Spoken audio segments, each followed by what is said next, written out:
You're watching the Action Sports Jax 24/7 network. Now it's time for the Brent Austen Show. Hey, Shad Khan and the Jacksonville Jaguars looking ahead to 2028, but looking ahead to 2025 at the same time. It'll be a wild 4 years around here. Shad Khan and company. Who are they going to hire halfway through this interview cycle in the first round? And then next week, maybe some in-person interviews are on the horizon for the Jaguars. That stadium looking good. Look a lot better with some wins in it. Brent Martineau along with Austen Lane Jason Hamby. Gary says patiently waiting. And listen, I think we almost have to say this all the time. People are like, well, when's this going to come? When's it happening? Like, buckle up. It's going to be a bit. Like, it is going to be a bit. This is not coming down today. Brent, I hate to break this to you. I think Gary might have been talking about for the stream because we were. Oh, that's all right. But he feeds right into my point anyway. But because it's the number one question I get, right? When's it going to happen? And like, I'm not even playing the envelope game until Friday. I'm not putting it in the end. I mean, we're going to take submissions for the envelope game. I think Mr. Hugo said it yesterday. We'll give away a prize for the winner. We're going to have to figure that out because there'll probably be multiple winners. But we're going to play the game, but not until Friday. Brent, do I have kids? I don't know if I should answer that question. You talk about them all the time, so. Good morning to the chat, by the way. But anyway, listen, this is going to play out for a bit, this process. And, you know, I was talking to Ben Becker yesterday a little bit. He was asking, and he's like, why are they doing all these interviews? The Jets are interviewing so many people. The Bears are interviewing so many people. And the Jags are interviewing quite a bit of people. And so I was like, well, wouldn't you? Like, you have the time. You know you're not in a hurry. And so my thought process on how many interviews that you do is just this collection of information. And on both sides. You know, I don't know if I'm looking at it too close. I don't even know if like Shad and everybody else with the Jags organization, the Mark Lampings, everyone else, and other teams around the league look at it like through this lens. But we talk about it so much, and I try to make sense of all the different things that are going on. And it's a $1 billion business. It's a big decision. So why not get as much information as possible? Now, every time I think a lot of information is possible, I think of my wife trying to choose dinner and go to a restaurant, and the more options we give, the harder it gets, right? But that might be my wife. So I think you want as much information as possible. I think you want to find out what people know about the league, about schemes, the offensive guys, the defensive guys, what they know about culture, where they've been, where it's worked, where it hasn't worked. I don't even know if they get into the weeds on that, but I think that's what you want to try to do. I think you also want them interviewing you so they say, what do you see about us? You're hearing stuff outside the building, but what do you actually see? What do you have questions for us? I mean, shoot, if we could be in that room, wouldn't we be asking the questions that everybody's talking about and the rumors are spreading and, you know, the narratives and the whiteboard that I have that half of them aren't even true, probably. And you have to, you know, dissect that and get to the bottom of it. So, and then I've said this before and I'll just reiterate it again. This is not unlike the draft process versus free agency. So the draft process, you have how many guys? 300-something players, somewhere around there? Sounds about right. And, I mean, you have more than that, but, I mean, 200-plus, I think, invited to the Combine, and then there's probably a group of about 300, and then they go get Quincy Williams, and you don't even have video of them because you're like, why the hell did they take Quincy Williams in the third round? And actually, they were right on that one, of all things. But they let him go.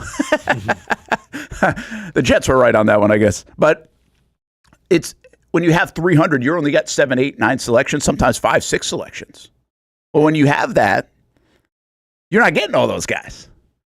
But those guys are going to come due in 4 years on their rookie contract, maybe 5, and then free agency is going to hit. Well, then you have this folder, this file that has X player that was picked in the 4th round, and now you go get Roy Robertson Harris because when you were scouting the draft, you're like, I kind of liked him. He fell to this. We can get him for this. He's developed a little bit. Blah, blah, blah, blah, blah. So I think that's no different than why you're interviewing, quite frankly, Patrick Graham. With all due respect, he comes to mind for me. One, he might be a candidate for your defensive coordinator job, but he also might be a candidate in the next cycle. This might be too early for him. Nobody's saying Patrick Graham's getting a job. But you're interviewing him because maybe the next time around he is a legitimate candidate. And a lot of these young guys might fit the same way. The Bradys of the world, the Kellen Moores of the world, the Liam Coens of the world. Ben Johnson's going to get a job. But the other ones, you don't know. Like, are you convinced Liam Cohen's getting a job? I'm not. No. Convinced Joe Brady's getting a job? I'm not. Both those guys seem like it's Jacksonville or nothing, kind of. Well, Brady in New Orleans potentially, but it seems like Coen is like Jags or nothing. It does seem How many teams are interviewing him? It does seem that way. But I think the reason it feels that way is, let's take it from their perspective. Let's take the Ben Johnson, the Liam Coens, and the Joe Bradys. Kellen Moore, I think, feels different because Dallas is in play for them. I don't think Dallas is in play for others outside of potentially Ben Johnson. But if you take those other guys, it's almost like, why would they go to New York? That feels like a hornet's nest for your first gig and uncertainty. Why would you go to New Orleans? I mean, Brady, because what? Because he was down to LSU? That's like the only reason. Why would you go to the Raiders? Why? Because Tom Brady's there? Like, that's stupid. So what that leaves you, I think, for those guys, Chicago and the Jags. Jags are a nice fit for a guy like Coen and maybe even a guy like Brady. And maybe even Chicago's too big for those guys. You know, like you can, I don't know. I think it's a little bit concerning that you're the only one potentially interviewing Coen. The last cycle, we were the only ones interviewing Leftwich. I think there was one other. Now, at the same token, I think there were only like 2 interviews for Doug Pederson. And I thought Doug was a slam dunk hire. Like, I thought that was an easy hire. So, I don't get that. I don't know that. I don't know why that is. But I don't know how you can look at Ben Johnson and be so enamored with Ben Johnson and not enamored with guys like Brady and Coen, quite frankly. Yeah, he's got a little bit more runway of work. But not a lot. But not a lot. I mean, Brady, even at 35 years old, which is 3 years younger than Ben Johnson, actually has maybe in some respects a better resume because of what he did at the collegiate level, too. And he also failed a bit at Carolina before he got back in the saddle. And so, yeah, I don't know that, Hamby. It doesn't. I think the jobs are so different this cycle that it doesn't strike me or scare me or whatever that Jags are looking at somebody that others aren't.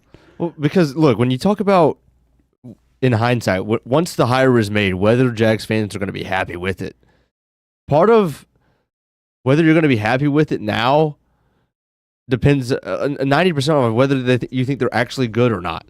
But 10% of it is like, well, how coveted are they?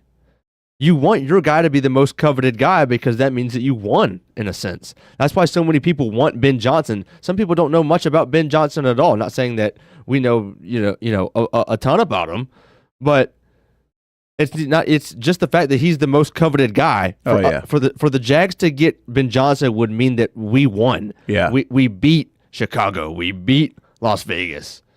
You wouldn't get any type of that with Liam Coen. And that has nothing to do with how good of a coach he is. He's just not coveted near as much as Ben Johnson is. So there wouldn't be this satisfaction of that we beat these other teams out, or that our team was more desirable, or that this was a better opportunity.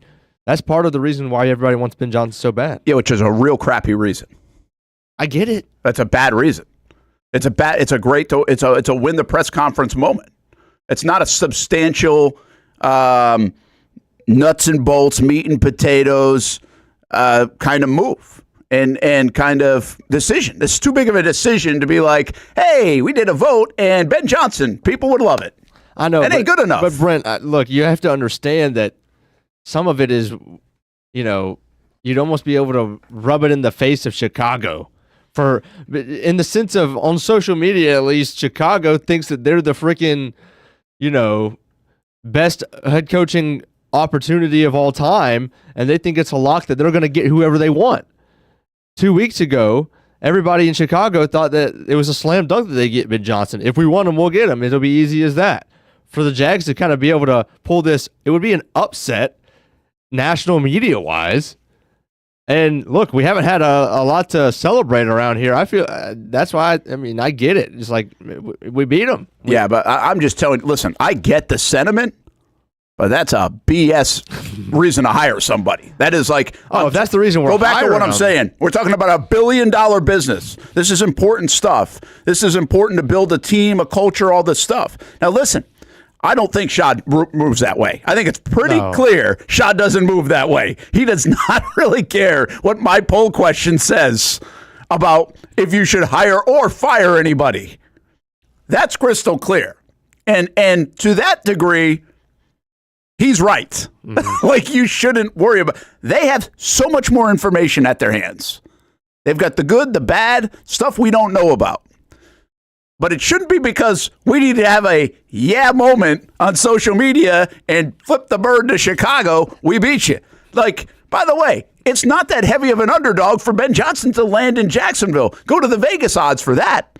Like, he's still very much in play, I think. I haven't seen him in a couple of days, but yeah, sure, the Raiders getting them. They're one of 3 jobs he's interested in outside of the one he's currently in. Has he been requested by Dallas? I have not seen that yet. I haven't either. I haven't seen that yet. I don't know if I've seen anybody requested by Dallas. I don't think I've seen the reports.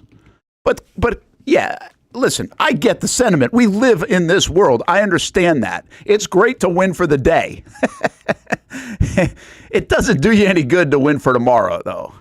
And they've got to know that, and they do know that, and I think that's why they don't move. Now, listen, there are some times where you got to also be careful not to go the complete opposite way. That's the bulky stuff, right? That's a little bit of that's bulky stuff. That's what are we doing, right? Why this isn't the league is saying this. Everybody's saying this, and we're doing this. But so there's a happy medium in there along the way. So the long story short is, I know you were patiently waiting for the feed, but we're patiently waiting for this coaching thing. And I was thinking of this the other day, or actually last night. If all of a sudden it came out, because the Jags have done, like, I would think by now, they've done the Rooney Rule obligations and everything else. Like, if all of a sudden they would be like, hey, we got an announcement coming up in 2 days, I'd be like floored. I would be I might be out of town. I'm not planning on this, in my mind, happening at the earliest. I've put the date at like a week from Friday. So we're talking like the 24th. I could actually see a week from today, 22nd, 23rd, 24th, somewhere in there, because I wonder if dominoes start to fall. But I'm telling you, I don't feel strongly about that. I actually feel more strong that it's the week of the 27th is when you're going to get this.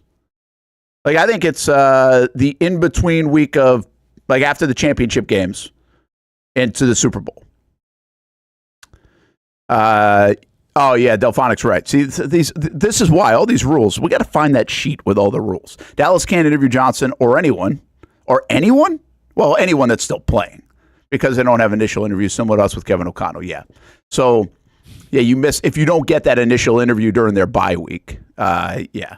So, and like next week, I think it's Monday, you can't do anything in person until Monday. Mm-hmm. So, and I think that's with anybody. I think that's even with the folks out of the mix. I got to find that sheet we had of what the new rules are, and we'll do that like in a break. But I think that's what's going to slow it all down. I mean, they're not hiring somebody off a virtual interview, right? They might have done the season-ending press conference on Zoom, but they're not making the next hire on Zoom, I don't think. So yeah, this is weeks. This is probably weeks away. I mean, we might be looking at 2 weeks from today away. So they're only halfway through their first round of interviews. They got 5 more to go. Mm-hmm. And so the other part of this is why. So, I mean, I kind of indicated why is everybody interviewing so many? So there's 3 reasons for it. Basically, I listed. 1 is time. You got it.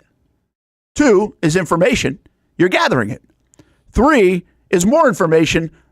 They're gathering it on you, which might tell you about yourself, things that you don't know. So those are the 3 reasons why I think people are going almost overboard in the interview process. Chicago, how many people have they interviewed? Or going? It's like up around 15. Yeah. Meanwhile, the Jets, I think, have interviewed over 20 people for their GM and head coaching job. Again, I would caution that you can get to the Cheesecake Factory menu in a hurry here, where it's hard to make a damn decision. And you almost have too much information. I believe there's probably a balance in there. And I would argue maybe the Jets are doing too much due diligence. But again, they've got the time to do it. I think it's the Tennessee Titans that somebody reported that the second round, guys that made it to the second round, there was still, for their GM job, there's still a list of like 7 or 8. That seems like a hefty second round list. The third round's going to get them to 3? With the request, the Bears are aiming to interview 19 people. Wow. They've already done 10. They have 3 scheduled coming in the next day or so, and they've requested 6 more, which include Monken, Brady, Matt Campbell, Marcus Freeman, Cliff Kingsbury, and Adam Stanovich. Wow. 19.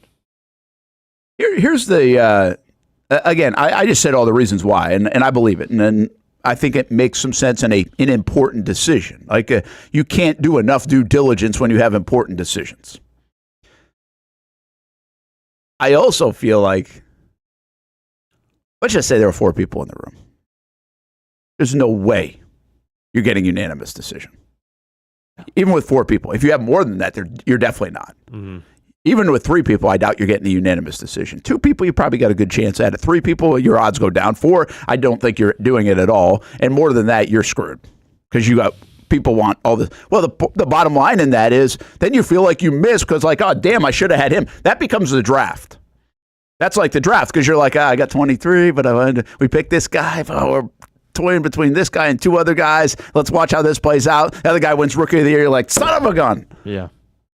Right? I mean, I don't want to feel that way. Like, I don't want to feel that way. Yeah, narrow your options narrows the regret. It kind of does. Yeah. Like, there is a little bit of that. I mean, you still have a little bit of, man, we should have requested that guy. But that's human nature. Yeah. Like, do the Jags have regret going back to this would have been the 22 hire, that they didn't, to Delphonic's point, have Kevin O'Connell in the fray? And by the way, like, listen, I know there are bulky people. Well, there's only one group of bulky people. They want him out, other than his family. So why isn't that a knock? Even that. Why isn't that a knock on the process? Bulky, Shad, who was leading this way to go get the candidates, right?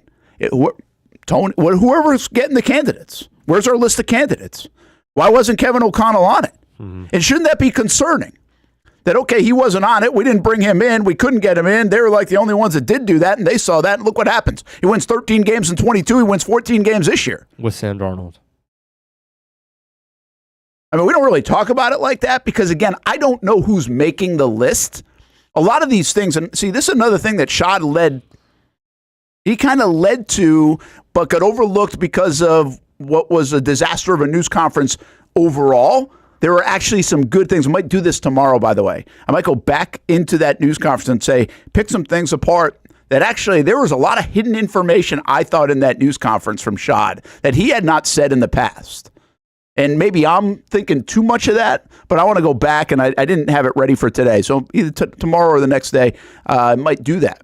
But the thing about he said is the NFL helps you.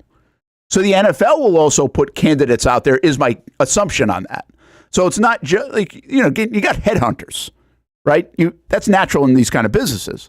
So you either put a search together, or maybe you can subscribe to a search firm that doesn't necessarily do the search, but they at least will recommend candidates. Like, why is Patrick Graham on the list? Why? Well, my guess is the NFL has him on the list, or whatever service they use has him on the list. I highly doubt Trent Baalke has him on the list, with all due respect.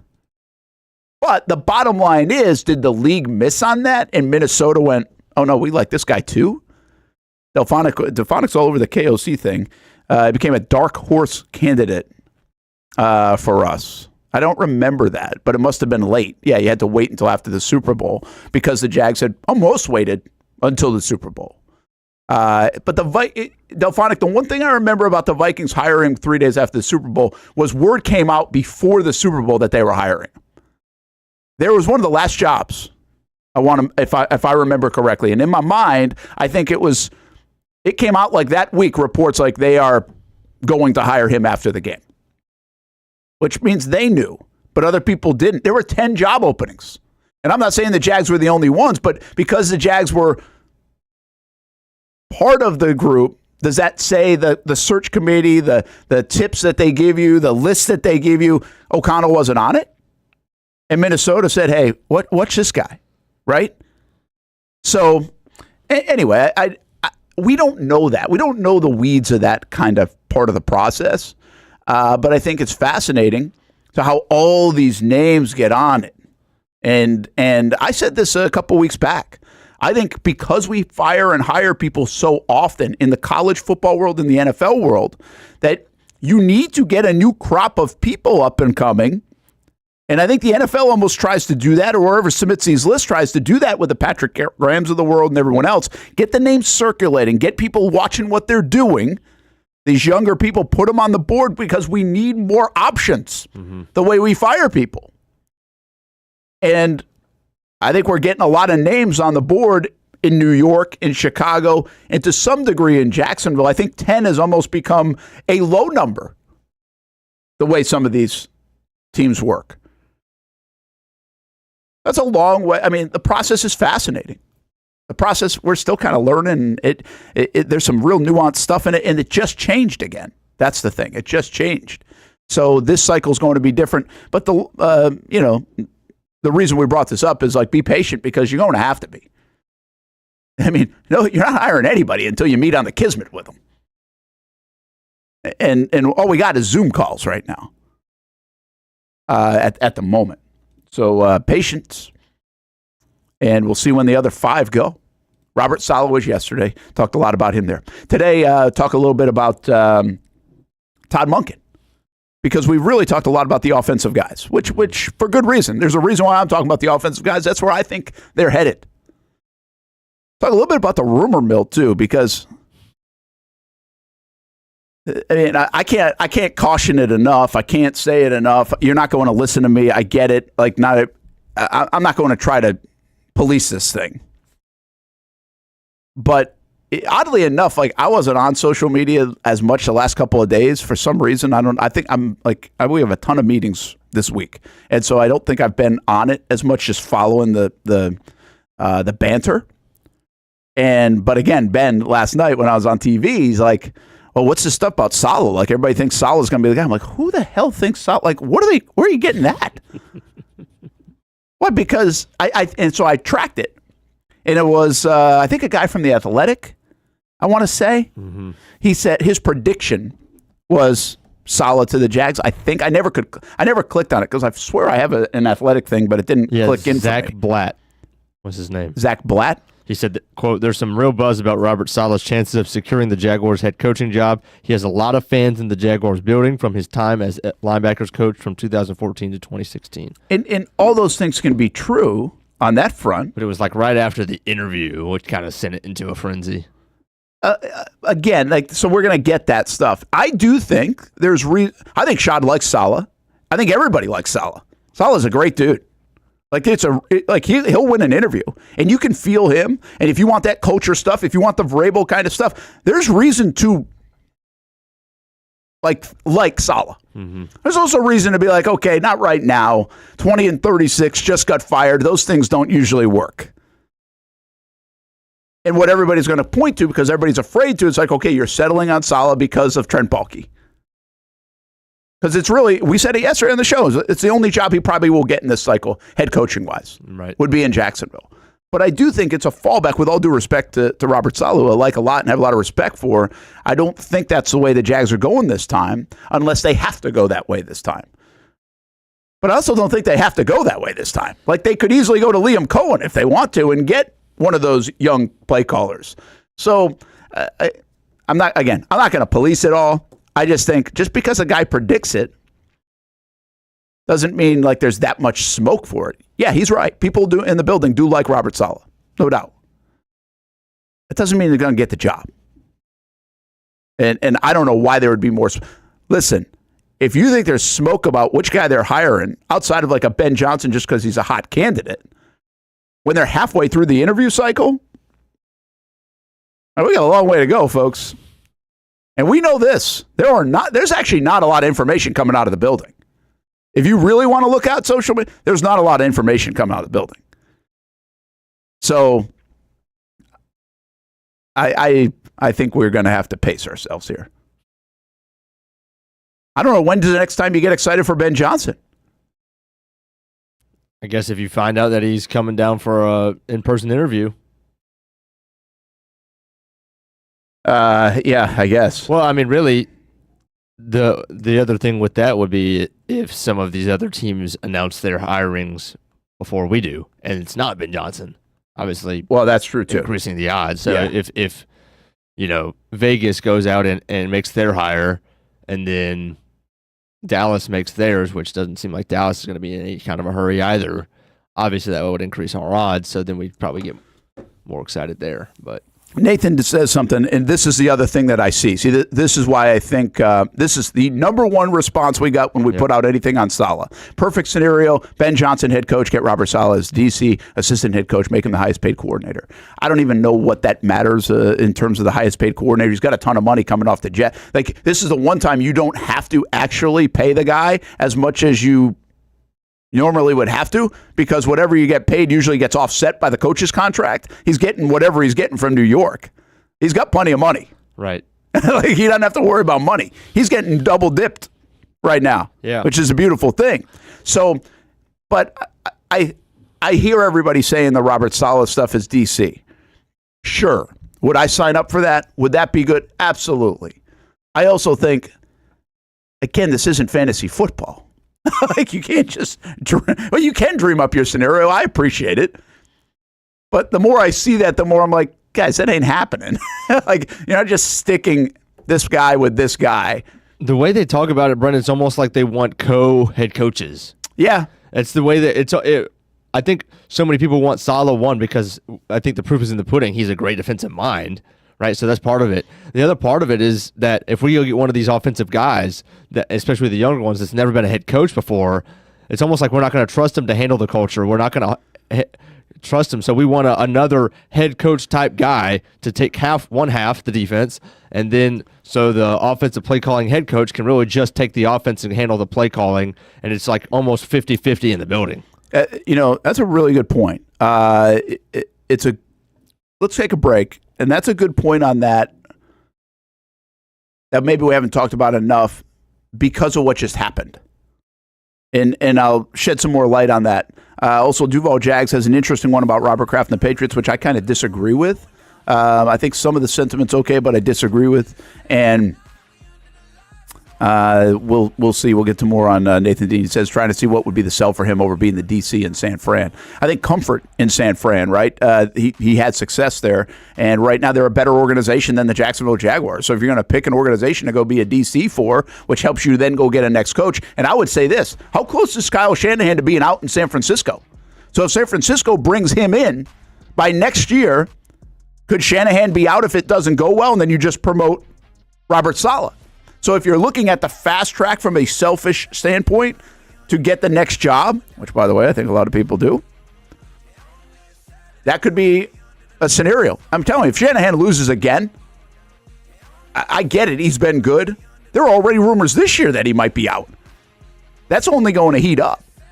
And then you got Saleh in there, who's been there, a guy you're familiar with, Lynch is familiar with, the organization's familiar with. Like, to me, that's why San Francisco makes some sense, along with some of the other things. They've just been better, and they might even have better players to work with and everything else. And you know the guy you're working with. What about this guy, Todd Monken? What a job he's done. Is he head coach material? Talk about Todd Monken, former Jags wide receiver coach, and get to some of the thoughts from Hamby and more still on the show today on the Brent Austen Show here on the Action Sports Jax 24/7 Network. Austen will join us halfway through again. He's down in fight camp in South Florida. So arrival time for A-Train is around 11:30. When it's time to get a new car for anyone in your family, just remember, nobody but Nimnick, the #1 Buick GMC dealer in Jacksonville. Get the latest price breaks on 2023 and 2024 models or the newest 2025 vehicles in the showroom on Phillips Highway or shop online at nimnickbuickgmc.com 24 hours a day. GMC Sierras, Yukons, and the redesigned Acadias, or get the all-new redesigned line with Buicks. It's nobody but Nimnick, and part of the reason why is this is a first-class buying experience here at Nimnick Buick GMC. You're not just a customer, you're a friend. This is about getting a vehicle that best fits you and getting you on the road, and also helping you and your family down the road. Nimnick has a treating you right guarantee, courtesy, respect, fairness, and most Buicks, GMCs, and Jacksonville's only Car Bravo dealer, nobody but Nimnick. Who has put in the most years and stands behind a better experience? Nobody but Nimnick. GMC, we are professional grade. Happy New Year for the UNF Ospreys, and basketball season is in the teeth of conference play right now. A slow start for the men's team out of the gates with 3 straight losses, but then they broke through in the win column with a win over Bellarmine. The offense scored 98 points in that one. A long way to go, including a stretch the next few weeks with a chance to go on a winning streak. 8 home games in the next 3 weeks for the men's and women's basketball team combined. So check out UNFOspreys.com for the latest in news, schedules, results, and tickets. UNF Arena is a great place to watch a game, so go check them out. And while the hoop teams are battling some snow while on the road, the spring sports season has already arrived with the men's tennis program notching its first win under new coach John Collins. Swoop with the Ospreys in the winter and the spring, inside and outside. Check out UNFOspreys.com for all things Ospreys. I've been telling you about CGC Water Treatment and Plumbing for a long time now. Their drinking water systems remove up to 99% of contaminants. We've had a Connecticut water softener and drinking water system in our home for more than 7 years. You can see the difference whether you're washing clothes, the dishes, or what I like to do most, fill this up for some coffee every morning, and mostly all day. Remember, if you're not filtering your water, you are the filter. Don't be the filter. Right now, save $1,000 or more when you bundle a Connecticut Premier Softener with a Connecticut K5 drinking water system. The experts at CGC Water Treatment and Plumbing will test your water for free and determine your water score. Don't know your water score? CGC will find out and recommend the appropriate Connecticut water treatment solutions so you can improve it. Call 904-552-1242 or visit cgcwater.com. Ask about our 90-day love it or leave it guarantee. CGC Water Treatment and Plumbing, an authorized independent Connecticut dealer. Florida license number CFC 1432579. When it comes to trucks, I know exactly what I want. And at Bozard Ford, they make it easy to get exactly that. Let's go make this truck a little more my style. With Bozard Built, I can create my perfect truck right here. Lift kit? Check. Premium wheels? You bet. Advanced lighting package? Oh yeah. The Bozard team works their magic.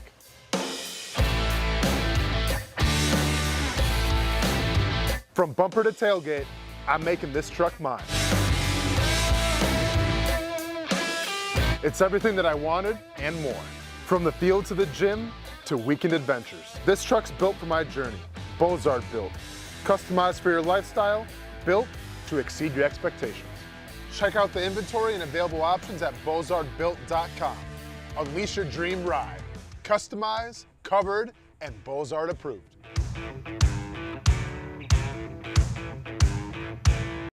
New to town or always been in town, everyone is always looking for a good pizza place. Our place is Donato's Pizza.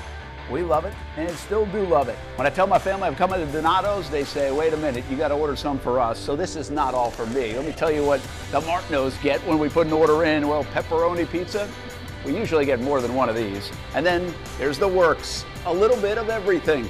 And then this is the pizza that can be polarizing for some out there. I don't know why. Hawaiian pizza. Some love it, some don't. At Donato's, you're going to love it, especially with that cinnamon sprinkled on top. Try the pizza my family likes or try your favorite. Right now, you can use the code Brent20 and get 20% off your order. Every viewer and listener is important to us. And at Donato's Pizza, every piece is important. From fresh ingredients to the dedicated team members and you, the valued customer. Donato's Pizza, where every piece comes together for a winning combination. Jack's Beach and Mandarin locations. Donato's Pizza, every piece is important. Welcome back to the Brent and Austen Show, streaming on the Action Sports Jax 24/7 network. Baker just pulled up. Let's go. What up, though? Hey, I had to do something light, you know. What's going on, bro? Good to see you too, man. I'm all right, bro. My wife, Ashley. And that's it. Yeah, where was that? Like, I saw that. Was he like going to the Kentucky Derby or something? Like, where was he? Was he at the team facility? I think that was at the team facility. Was it? I think they were like they're introducing because he was introducing his wife. Oh, so that was like when he got the job. Maybe. I see. Okay, that makes sense. He's got juice, Brent. That gives you juice. You guys are so simple. Player relatability just went through the roof. I mean, He's a leader of men now. unbelievable. Just unbelievable. Did you not see that? Thank goodness you guys aren't making these damn decisions. Did you see his dap? He dapped. He knows Great. Look. I had to do something light. Was he talking about his attire? I think so. Yeah. Great. Sold. Oh. You guys really are a win the press conference group, aren't you? As Liam Coen, a lot of people think Liam Coen. Why? I don't know. They like Liam Coen. He'd work with, there's other, I've seen multiple reports. He won't work with Shad. He will work. With Trent. He won't work with Trent. So whatever happened to Dougie P and the ice cream? Like that evaporated after like the first press conference. Just want to treat you. Never heard about the ice cream again. Just treat you. Treat you some ice cream. Hey, listen, man. I mean, Doug did a lot of good things too before that. We just remember now the current state of it. All right, so let's get to some things, and then don't let me forget about the topic that you had. But I want to get some of the chat before I lose the chat. And organizations like New England zero in on their guy. This is from Duval Jags and get him. No need to interview 20 coaches if you're Robert Kraft. Kudos to him for running a tight ship and first-class franchise. Well, I don't. Okay, they were swift with their process, illegally almost swift with their process. By the way, they made a mockery of the process in doing so. You get your guy anyway. Who cares, right? That's what probably most people would say because they like the fact they got Vrabel. Vrabel's a hot guy this cycle. I actually don't have that much of a problem with their whole process because you knew they were going after him. He's a guy that's been in their building. He's won Super Bowl trophies. It made sense. Like, it made sense. I'm trying to think. Like, if Paul Posluszny goes and coaches and has success Mike Vrabel has, and the Jags are now looking for a new coach and he's climbing the ladder or whatever, it would make sense. Mm-hmm. Right? So I don't have a problem with it. But it was also easy for Kraft because this first-class organization has been a mess ever since Tom Brady left. They can't hire offensive coordinators for their franchise quarterback that they drafted. They put a coach in waiting in place. Who does that in the NFL? Dumb move. They hire the guy in Mayo and then fire him after 1 year after they gave him nothing to work with? That's first class? I actually think they look awful in the last couple of years, the New England Patriots. And they're still going to come out on top. Which showed you they got lucky the first time. No, it doesn't mean they're going to come out on top. It shows you that they got a little bit lucky in the whole Belichick and Brady marriage to build what they built. Keep in mind, I mean, even Kraft, when I was a kid growing up in New England, I mean, he was a part of that for a while before he bought the entire thing. I mean, and they were a mess. So, yeah, he's made some good decisions. They become a first-class organization because they have trophies. I don't know if they were always a first-class organization the way they did everything. I'm not really sure about that.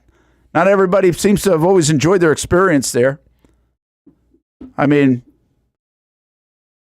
I don't. And the last couple of years are bad moves. It shows he's getting older, maybe losing a little bit off his fastball compared to what he did, or maybe should hand it off. But I mean, the reports out of New England were this is a huge year for the Kraft family to get this right because they didn't do it the last few years. So I don't think that's true this time around. I don't think what you said there in terms of being first class because they moved Swift, because they knew their guy. They knew their guy. And we'll see if it works because they still have to do a lot of other things to put in place and make sure Mike Vrabel does well. He can't just do it all. I mean, Mike Vrabel is not Don Shula or even Bill Belichick or Andy Reid. Did a nice job in Tennessee. But he's not an automatic win guy. They got a lot of building to still do there. And by the way, you got to go chase Buffalo and teams that are ahead of you. You're in fourth place. You got to go get them. Not in a bad spot. It was a good hire. All those things can be true, but I don't think it says, hey, first class, what we did, whatever. They got lucky that he was available this cycle, so they made the move, which actually made them look bad because they hired a guy and put a guy in place, and 1 year later they're saying, see you later. I guess the only thing that I agree with them is the same thing I would say with Shad. If you made a mistake, at least admit it early. So Mayo's a mistake, get out after 1 year. Shad, Urban's a mistake, get out after 13 games. I'll give people credit for admitting mistake instead of hanging on. Because if you go back, I always said, that was, without the Urban drama, Urban's still the coach the next year. So thank goodness for the Urban drama. That's the thing that moved Shad to make a move. Right. Otherwise, you would have killed Trevor Lawrence for 2 years in the building and everything else. So got a little lucky there. Sometimes this is luck, folks. Timing, luck, all those things. So, yeah, I don't necessarily agree with them being first class all the time. And I think they got very fortunate. This had a little bit of a Indianapolis being bad and getting Andrew Luck feel to it for New England. And we'll see if it works for them. But listen, I've said for a long time, I mean, New England ain't going to go do what they did for 2 decades. Nobody's doing that. Not even the Kansas City Chiefs, I don't think, are doing that. Nathan says, I'm just trying to see what could be the sell for him over being DC. I think we said that I definitely don't want a co-head coach, but his defensive resume is why I really want him as the DC. Okay, so let's go to that thought process. And I think there's some evidence here that the Jags need, if you're going to have the offensive guy, he might not want to touch the defense. That's what you're saying, Hamby. And I think Pederson suggested that. See, one of the reasons Pederson said now that he moved off play calling was he had other things to deal with. And we all assumed that other thing to deal with was the defense, the coaching, the details. That's a little bit of the unspoken part of the Mike Caldwell experiment. By the way, you're not seeing Mike Caldwell pop up for DC jobs right now either, right? So there's maybe some weight to that. And I think Shad knew that. And that's why they had to move to a Ryan Nielsen. Okay, bad move, but the idea was, listen, I'm an offensive guy. I want my defensive coordinator to take care of the defense. Right. I don't want to be in the room. So if that is the case, to your point, maybe it does make sense to get a guy that can command the room, coach that side of the ball. You have it. And it's not 50-50 or co-head coach. This assistant head coach role does exist around the NFL with a title. There's still Ben Johnson, Liam Coen, whoever it is, they're the guy. But now you've got somebody to take care of the defense that's done it before in a head coach capacity. The only problem with also hiring a guy like Saleh, in my opinion, is let's just say the defense does turn and do a good job. He's going to be a head coach next year. Yeah. You got him for a year. Right. Where's the continuity? See, so I don't know if I like that, but I get your point. I think it's a good point. I think if you're going to go on this heavy offensive side of things, which I think they should, especially with a younger coach, again, your formative years, remember the quote we talked about yesterday? Well, then you might want that experienced guy on the other side of the ball, guy that really knows what he's doing. Where else do they get that if it's not Saleh? Is Patrick Graham enough experience? I mean, he's been it for a few years, done a nice job. But again, they let the contract run out, or maybe he did. I don't know the details behind that. But if you're letting the contract run out, it's not like, well, we can't let this guy leave the building. Right. Is that any different than a free agent? Who's going to be your defensive coordinator to help the young guy? Again, this is why I think you need EVP to help that younger player, coach out. Just some of the detailed things, the transition things, because, again, your focus is the team, the locker room, the building, the culture, and the offense. Yeah. That's a lot. But, yeah, because of that, if you do hire somebody like a Saleh that's been a head coach before, there also is just like that added benefit that they know they can help out the Ben Johnson, Liam Coen, Joe Brady, who's never done it before. And there's part of that. But what's a bigger play? If the Jags go offensive guy that I think they're going, is it more important they get an EVP to beef up the front office, or more important they get a defensive guy that can just do everything that you need on the defensive side? I think everybody would tell you an EVP. And I think I'd say an EVP too, because EVP is just like you either have one or you don't. If you don't get that kind of guy as a defensive coordinator, you're still going to get a defensive coordinator. And with the players and the talent that's on the defense, I think most fans would agree that we don't need an absolute stud, superstar, genius to make our defense at least average again. Because we have the players. There's a gaping hole, it seems like, in our front office with connection to, that's why everybody was so upset Monday, and there still are, that Balky's still there, is because there's gaping holes, it seems, and stuff falls through the cracks, and communication and, free agency and all this stuff. I don't know. And the fans don't ever think that they're being heard. I don't think getting an absolute insane stud defensive coordinator is going to fix that. Yeah, I still wonder, and we're going to talk about EVP here in just a little bit. I wonder, does EVP matter as much to the fans as we think it does? Or is it just the fact that Trent Baalke is the GM? Like, nobody is sitting here in Jacksonville and saying, we are lean in the front office, until Shad Khan said it, which we're going to get into today. Like, what the heck does that even mean? But it's more like, okay, if there's an EVP in my mind, that means that guy's the heavy over even Trent Baalke. That's why people want the EVP, let's be honest. If you said Trent Baalke's out and you just hire a GM, nobody's clamoring for EVP. Mm-hmm. Nathan says, no, I'd 100% take the premier defensive coach over an EVP. I think it's an interesting play. I also think the other way to look at this is, okay, if you get offensive guy, and let's just say the EVP is going to be in play, but what's the harder hire? What's the biggest hire? I mean, they're both big, but getting a proper DC to manage all that so you can let the offense of guy build the culture and do the offense. Or if you get a defensive culture guy, which you already know those things that guy can handle, is the OC then the bigger hire than the DC with the other scenario? And most people would say the OC then becomes the big hire, right? So I don't even think I have to put that question out there. And that would be true, I think, because now you got culture, check the box. You got defense, check the box. But who's helping Trevor Lawrence get the most out of Trevor Lawrence? Who's that guy? Right now, we're talking a lot about the LA Rams. If it was that organization, I'd be confident either way they go, being able to make another hire, because it looks like every time they hired somebody, the next guy's pretty good. Around here, I get very nervous about that, because not only do you got to have the coach right, but you also have to have that OC be the real right pick. And then we also know that guy becomes a potential candidate if things go well. What I would say is that's usually a 2-year thing. Let's just say it had worked out well with Press Taylor and Doug Pederson for 3 years, and we're flying high now in Jacksonville. He would have probably been in this coaching cycle.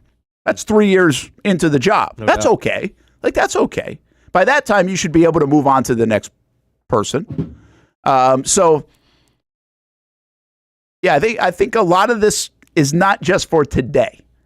And I think the Jags have to really look at that. I think Shad Khan has to look at that. Today has been enough of a problem in Jacksonville, but it really hasn't been as bad a problem as other places. We have 2017 and 2022 that show you we can win for a year here in Jacksonville. The problem has been after that year. and I think everybody knows how I feel if you've been listening to the show. I think the Jags, they can hire you, Nathan Dean, and they're going to be good this year. Their schedule's weaker. They're a hungry football team. They're going to stay healthier, I think, just because of Murphy's Law. I think they're going to get more turnovers, again, because nobody gets 9 turnovers in the league. They're not going to lose 10 one-score games. So the chat and us, we can go coach this team, and they're going to be better. A 7-1 football team. At least 7 wins for us. Get a halfway decent guy in there. That guy's going to win 10 in the division this year. I mean, I'm just throwing it. I just think they're going to be good. I think they're going to bounce back this year, unless they hire a disaster of a guy. But I think all the recipe is there for them. It's insane. Of We all have to the wait things. 8 months for that to even be a thing. But my point is, we still won't know. Remind me this next year, when after they hire a guy and we say, man, this guy's great, and look, they're going to the playoffs, and maybe they get a playoff win, and here we go again, and Trevor's playing well. Remind me then, next January, when the Jags lose in the divisional round to the Bills, to say, wait, we knew that was going to happen. Mm-hmm. This is the year that's important. And the next year. Because the problem around here has been winning for 3 years in a row. Or even 2. Take 2 at this point. We got a year and a half. We got in the last 15 years, 16 years, we got a year and a month, 3-1 start in 2018. And these are baby steps, folks. Then we got a year and 3 months. We got to December 4th. The next guy, if you just take us for 2 years and finish it for 2 years, you've done wonders. That's it. That's how it works around here. Unbelievable. Colin says, I would not be mad about Saleh. He would need a dynamic play caller, though. Again, I'm going to be too harsh on him because of the pull Aaron Rodgers had with the Jets. I don't know if that's a Saleh. It looked many times to me that Saleh was like, I'm in the middle of this thing. Yeah. Right? Again, that's not a coach-centric team. If Shad wants a coach-centric team, then he needs to allow him to make those kind of decisions. And that's why, by the way, he brought up the Rodgers thing in a news conference. Organizations like New England zero in on their guy and get him. No need to. Oh, that was already Duval Jags. I'm going backwards. Sorry.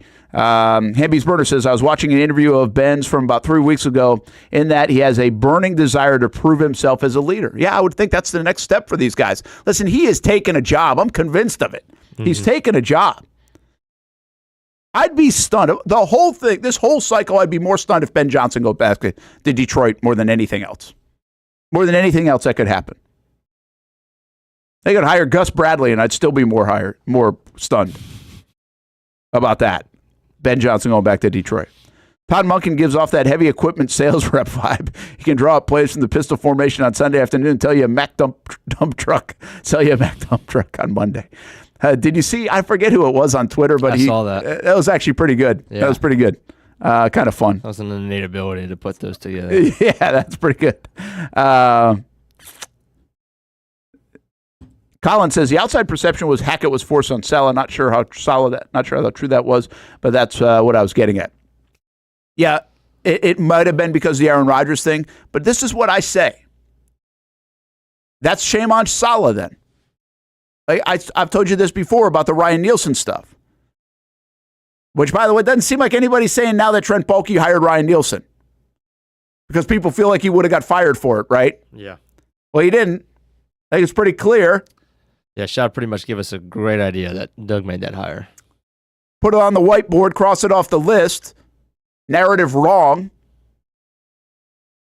But what I said about that whole situation is if narrative was right, Doug should have quit the next day. His job is to hire the coaches. And you know what? Same goes for Robert Saleh in this case. And maybe that's what he learned. The quarterback's job is not to hire the coaches. Quite frankly, the GM's job is not to hire the coaches. Now, you might not, the owner's job isn't either, but you might get some meddling there. And you got to deal with that. So whether it was him or not, I'm putting it on Saleh because Saleh should have said, I'm out of here. Like, that's what you got to do. If you're not going to let me do my job, I'm out of here.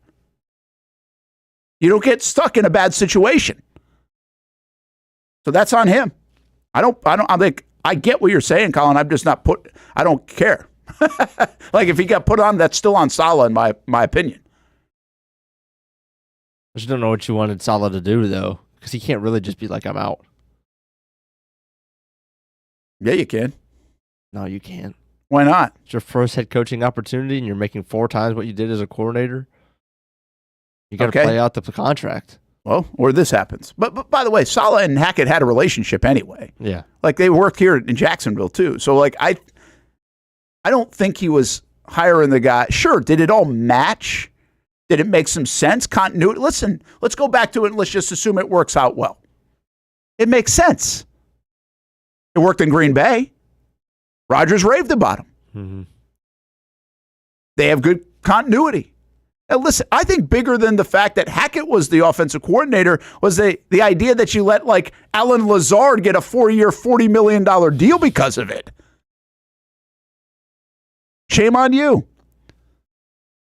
But I would love to ask, let's just say some of those situations, let's say they did get forced on Saleh. I would love to ask Saleh now then to be like, if that happened again, what would you do? Because at the end of the day, he's wearing the 20-36 record. Mm. So I think lesson learned. I'm going to run it my way. Now, listen, again, you got to have symmetry, you got to have chemistry, you got to have all those things, but you're going to run it your way. And that's going to be the thing down here in Jacksonville. There wasn't enough of that probably with Doug. The next guy has to come in and say that and do that and act like that. But I'm going to put it on them too. The fault of this organization moving forward here in Jacksonville should be the fault primarily of the head coach. Because I believe that's the way Shad's setting up the organization. Giving him the power, giving him the support, giving him hopefully the structure, and then it's up to that guy to get the most out of it and win football games. And we should start with the blame game being with the head coach in that respect. And to that point, I'm not sure Shad is wrong in firing Doug Pederson. If that's what he wanted, did he spell it out that way? Did he articulate it that way? Was he transparent about it that way? And did Doug just not deliver in some of those categories to take the reins even more? Well, he certainly feels that way. But Doug also added some spicy ingredients, like play calling. Right? Doug put himself out there to get the blame. People would say Doug would put himself out there in Philadelphia to get fired because of his loyalty to Press Taylor and coaches. Well, he put himself out there again in a similar fashion, but it was really just a decision overall to call plays and do what's best for the organization. And once you're wrong about that, you're screwed. But again, Ryan Nielsen, 30, you make the move. Mike Caldwell, out. Ryan Nielsen in. Defense worst. Doug, fault. Mm-hmm. I mean, it's pretty simple. And in that respect, not wrong. Like, you see what Shad sees. That doesn't mean I'm clamoring to say Shad was right in keeping Trent Baalke. There are a lot of layers of it on the Trent Baalke side that don't make any sense. But the way you're building this thing to be coach-centric and those things all go wrong, that's on the coach. And quite frankly, is the way it should be. The way this goes forward, I think there should be a new GM in place. And let's just say there was, Hamby. There should actually be more, if Shad's setting it up the way I think so, there should be more leniency and more rope, if you will, for the GM here in Jacksonville. Because he's not getting as much of the onus. Right. Yeah. You know what I mean? Yeah. Now, there's still some. I mean, you can't swing and miss on draft picks and things like that. But I think the way this is set up is like, hey, this is the coach. That's his fault. That's the guy we're getting rid of. Like this, again, in my scenario, I think they should have gotten rid of Trent Baalke. Mm-hmm. But if they did and they hired a GM, that GM could, in Shad's setup, theoretically survive a few coaches changes. Yeah. if the he coach showed that doesn't he's get it done. relatively patient. Like, Yeah. even just beyond whether it's a head coach or GM, like in general, he's relatively patient. So especially if we is a coach centric, organization and all that the GM's really worried about is the draft and free agency. Well, Shad is still going to give him money to spend. So if you have money to spend, your margin of error is less when trying to go get players in free agency. And in the draft, Shad's shown that he's going to be patient. So you're going to be able to see those guys play 2, 3, 4 years out once you draft them to see if they're good or not. Yeah, so it's all about the setup. And it's really all about then doing your job and doing it well, and then the results follow. But again, I think that's going to be on the head coach here in Jacksonville. What about an EVP situation? I want to get into that. It feels like we've lost steam on that. Mm-hmm. And I guess the reason why I think about it today is, shouldn't the domino already be in place? If you're going to hire, shouldn't that guy be part of the hiring process? Or is that something you add later? And I think that's an interesting part of it. Like, are we going to get through the cycle and the coach has so much say that, yeah, maybe Trent Baalke stays or goes, but hey, do you want an EVP or not? And that guy's even helping pick the EVP. Interesting power structure there. Mm-hmm. Or is it just get added in later, a cherry on top of this whole deal? I think it's a fascinating time frame, if you will, on the EVP and or whatever that position wants to be called, president of football operations, you name it. So we'll talk a little bit about that when we come back. Some other things too. The Florida Gators lost yesterday. Don't worry, Gator fans. Don't freak out about it. And we'll get some other topics here on the show on this Wednesday. It's a Whataburger Wednesday, by the way. Think they got Whataburger in Berlin? Doubt it. Indianapolis Colts are playing in Berlin. Somebody asked me, I think it was Stewart, who said, hey, could the Colts play like the Jags in Germany, since that's their home game? And I don't think that's on the table at all. So the Colts are going to play a game in Germany, but it won't be the Jags. The Jags are going to play their one game this year in London as a home game, and everything else will be inside the continental United States of America. It's the place we party in football season with Jaguars All Access. Welcome to Spring Sports Brewery, everybody. Say hello to our guest tonight. That is Trevor Lawrence. You can bring your party or event to Spring Sports Brewery in Springfield any day and any time. Rehearsal dinners, corporate events, birthdays. Here at Strings, you can enjoy the inside area and the outside area. Good for any weather, good for any occasion. Watch the games, play the games, shoot some hoops. Beer? Yeah, they have that. Plenty of choices. And sure, this is a brewery, but Strings is also a restaurant, and the food is fantastic. A full menu made from scratch meals. And if you need String Sports Brewery to help with a party at your place, they cater too.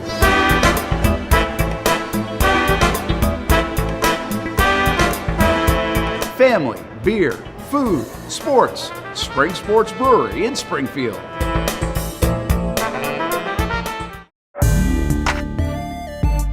'24 provided plenty of memorable moments for the Jacksonville Armada on the pitch, including another conference championship game appearance for Tommy Kruzanovich's under-23 men's team. They sit in the dying moments.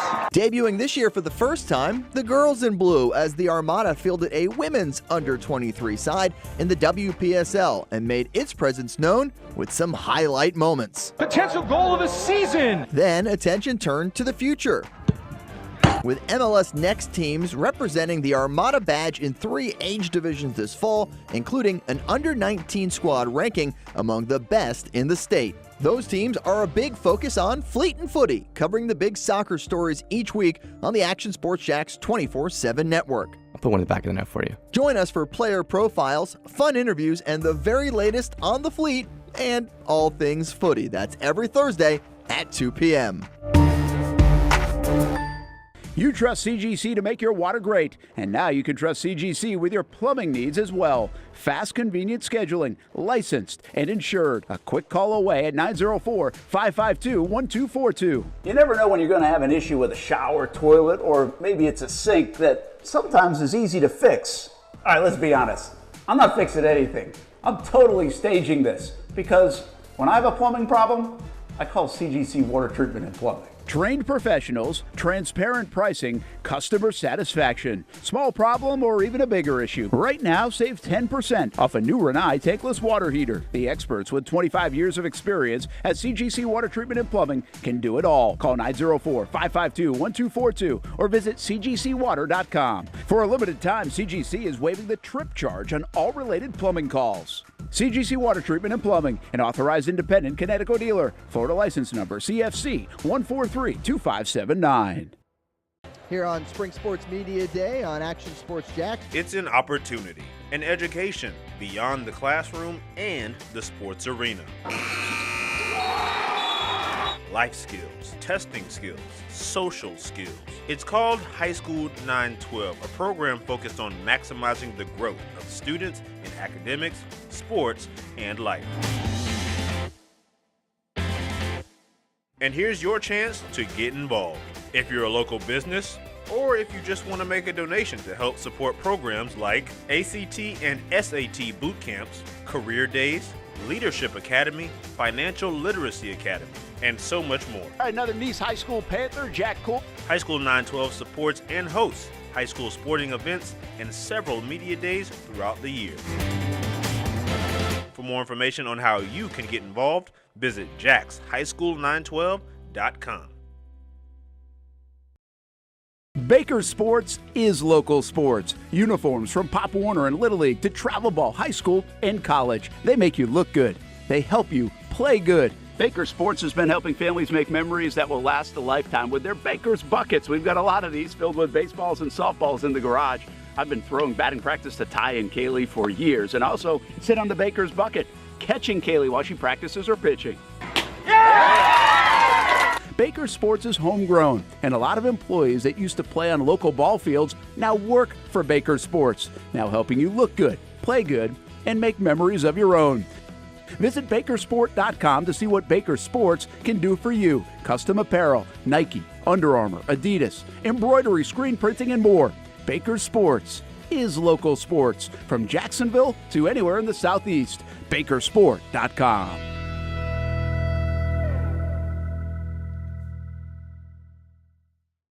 Welcome back to the Brent and Austen Show, streaming on the Action Sports Jax 24/7 network. Ryan Nielsen, Jaguars defensive coordinator, no longer. Man, what happened? Is there going to be an official announcement, or is it just like so understood that when the head coach goes, pretty much the whole staff goes? Because everybody assumes that he's gone, but like, is there going to be an official thing?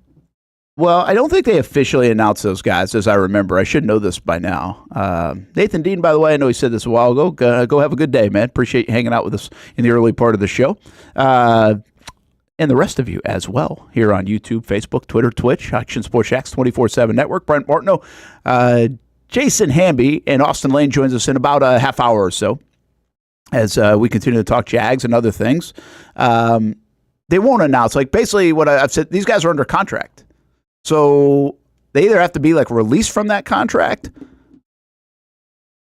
Well, they basically have to be released from that contract. Or maybe they've officially been fired. Like, they maybe already fired Ryan Nielsen, but they're not going to announce it. They didn't say like Doug Pederson's fired and his staff. Yeah. Because I think what usually happens is the new coach will say, yeah, I want to keep that guy. I want to keep that guy. And then it gives the new coach at least some options. Right. But, I mean, Nielsen's not going to make it, right? But I think a guy like Heath Farwell could make it. Gene Fournette had, I think, a quote from him this week in the Times-Union, said, hey, I'd love to stay. We like it here. Well, why wouldn't you consider? They have one of the best special teams units in the league. Now, difference is Ben Johnson might have his own special teams guy. He goes way back with. He brings in his own guy. Doesn't know Heath Farwell at all. Could be the case. Mm-hmm. The one thing that's really tricky about coaching changes, and people don't really, I think, acknowledge this enough, This even happened with Urban Meyer, who was very well connected around the league, but Urban was all of a sudden working with people he hadn't even worked with because he wasn't going to raid the Ohio State staff, which also had a lot of people he knew that were working with Ryan Day. Mm-hmm. So I think the same happens Ben Johnson. Like, take a look at Ben Johnson and Aaron Glenn. They're in Detroit. Well, they're not going to raid the whole staff of the Detroit Lions. They're already losing a bunch with those two guys gone. Right. Well, then there's Glenn is like, well, I'll take this guy, you take that guy. I mean, you're going to have two guys from the same organization. And they've got trees and they've got relationships and everything else. But the bottom line is, that's a trickier thing than I think people let on. Because now you're asking, what I think you set up a scenario with on occasion, is you're asking a new head coach, let's just take the new head coach for this purpose, a guy who's never been there before, also to put people in positions that they've never been in before. They're all getting promoted. So the domino effect is you're not just trying to get the head coach job right, but you might be trying to get the offensive line job right and the defense coordinator job right and the linebacker job right. That's a lot to get right. Mm-hmm. And every decision is not going to be a great decision. Now, those things are less consequential than the head coach. You got to get that one right. But the ability to hire and coach and do all the things and put them in play and get the people that you want. And also keep in mind when you are a younger person, 35, 38, 39 years old, you have less of a Rolodex. And I know many people don't know what a Rolodex is, but you have less contacts in your phone than the guy that's 55. And Pete Carroll. So I think there is a domino effect here that makes it a little bit tricky that people don't really talk about, right? That this is not easy. It's not easy. Yes, we make it hard in Jacksonville. Agreed. But it's also not easy. And the Jaguars have to figure that out. I'm going to save Todd Monken conversation for when Austen comes on. Want to get his thoughts about Monken. You have some good thoughts about Monken and what he did at Georgia. Obviously, Monken was around here in Jacksonville way back now as a wide receivers coach. He's got some head coaching experience. He really got a great resume.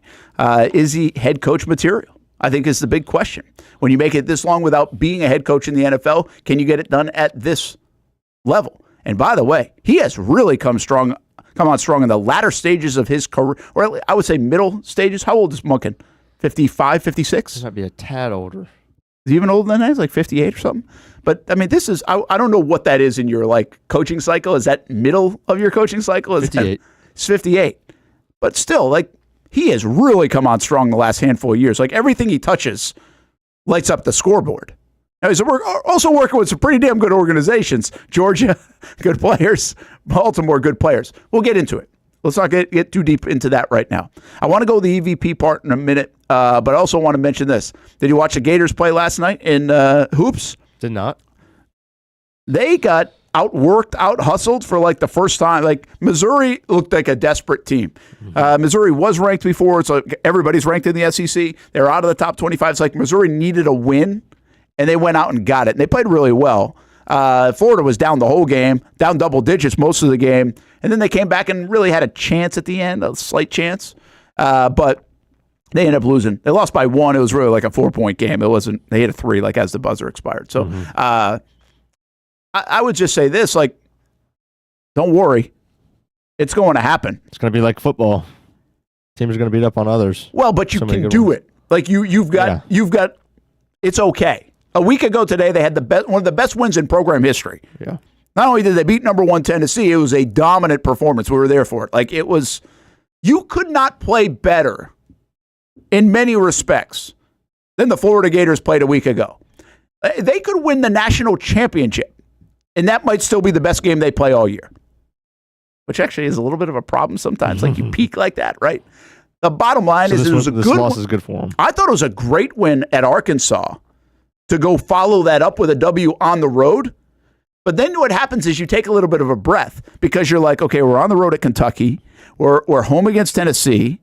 We lose Kentucky. We beat Tennessee. We beat Arkansas. We're now 2-1. Oh, good. We got Missouri. They don't even have a number next to their name.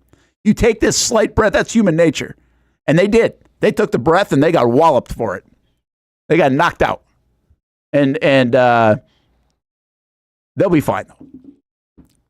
Are you not a college basketball guy, or do you like college basketball? Now I start watching now that Georgia's in SEC play, and we got Tennessee tonight in Knoxville. So okay. It's going to be, we're 12-point underdogs, but we're ranked for the first time in centuries at 23. So I'm happy about that. Yeah, I know Mike White's done a good job. And UCF beat Arizona State last night. Did they beat them? I saw that they were up. I don't know. Is UCF any good? They were okay. Just okay. They had a guy with 40 points.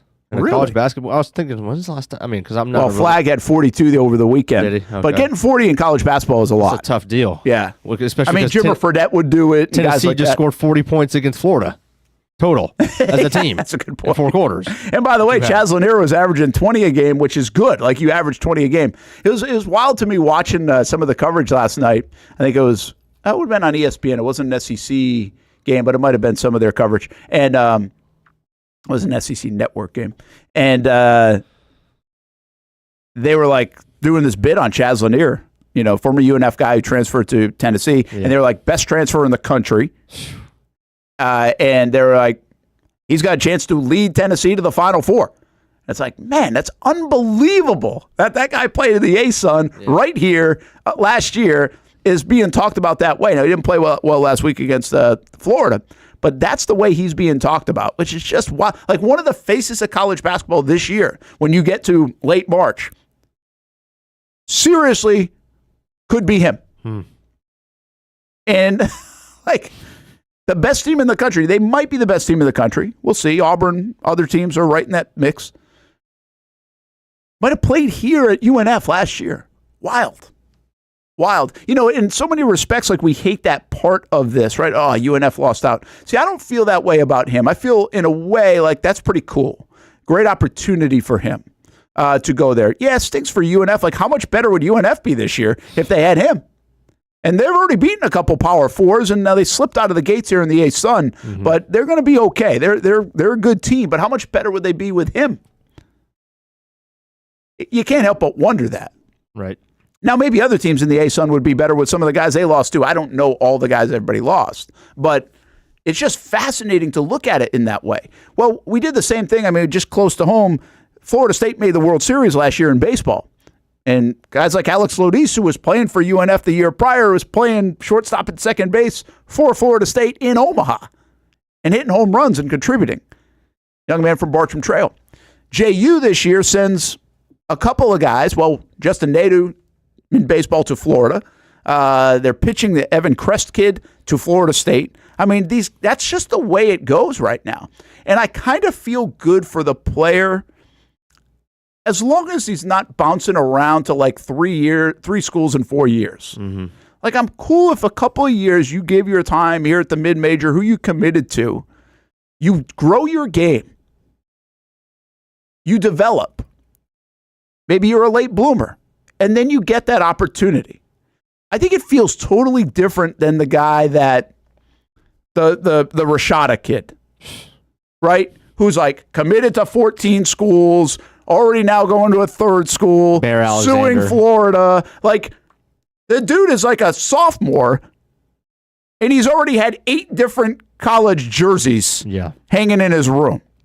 Like, I think it's totally different when you have the Lanier stories, the baseball stories that I just told you. I think that's where this stuff can work a little bit. I mean, what an opportunity for Chaz Lanier. He got paid like almost $1 million is the word to go to Tennessee. How can you not feel good for that? And it's worked. It's not like he's going to see UNF lost a few guys the year prior. And those guys, with all due respect to them, they did okay, I think, but they went to basically sit on the bench at Power 5 schools and get handed like $70,000. Like, I would argue that while that's appetizing and you get a chance to do it, was it worth it?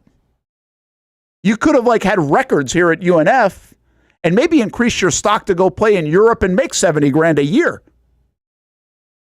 I don't know that. I'm just saying, like, that's where you wrestle with this whole transfer stuff. And I think it's kind of fascinating to watch how it plays out. You don't know how it's going to play out. I always say this to, I think I've even said it to like Alex Lodis' dad. I thought it was a bad move to go to Florida State. I thought exactly all the things I just said. I thought he should have stayed. He had a great year at UNF. You can get drafted out of UNF in the A-Sun in baseball.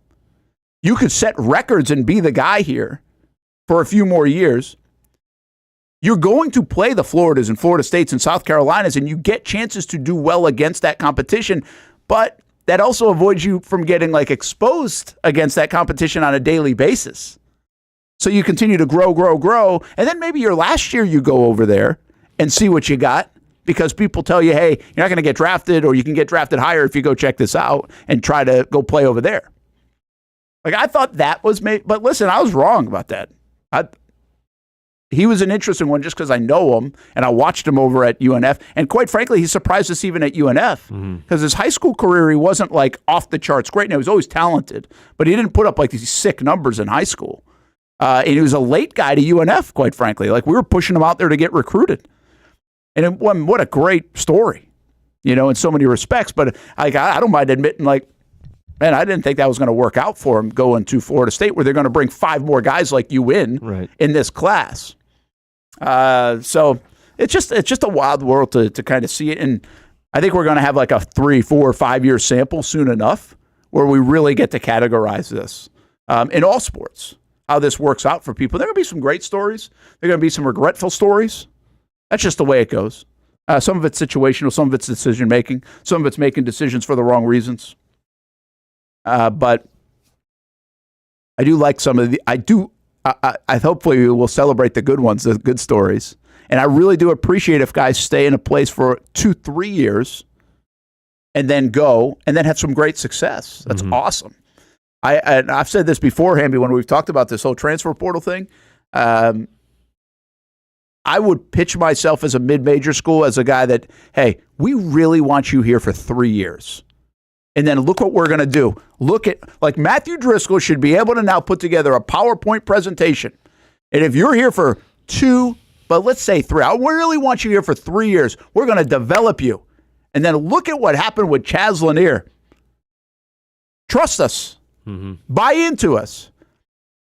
Play well here.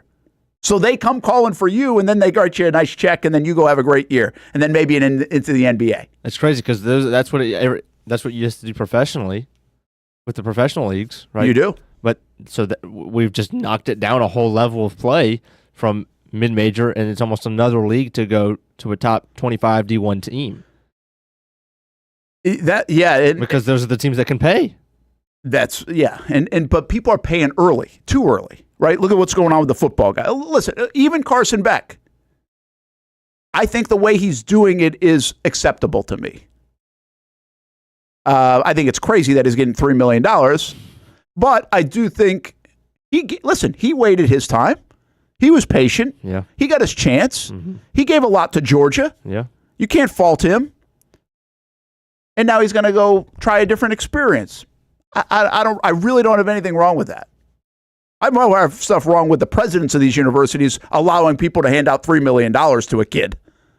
Like, that's where I really have the problem. But it's better to give it to $3 million to a guy like Beck, who you know what he is and can do, than the guy coming in from high school that you have no idea what he can do. He's probably going to be out the door anyway. So it's just, I love talking about the college landscape and where we end up and everything else. Glenn, thanks for listening, man. We appreciate you too. Thanks for listening every day. And one of our Facebook listeners, we appreciate you for jumping in. Let's talk more about the Jags right now.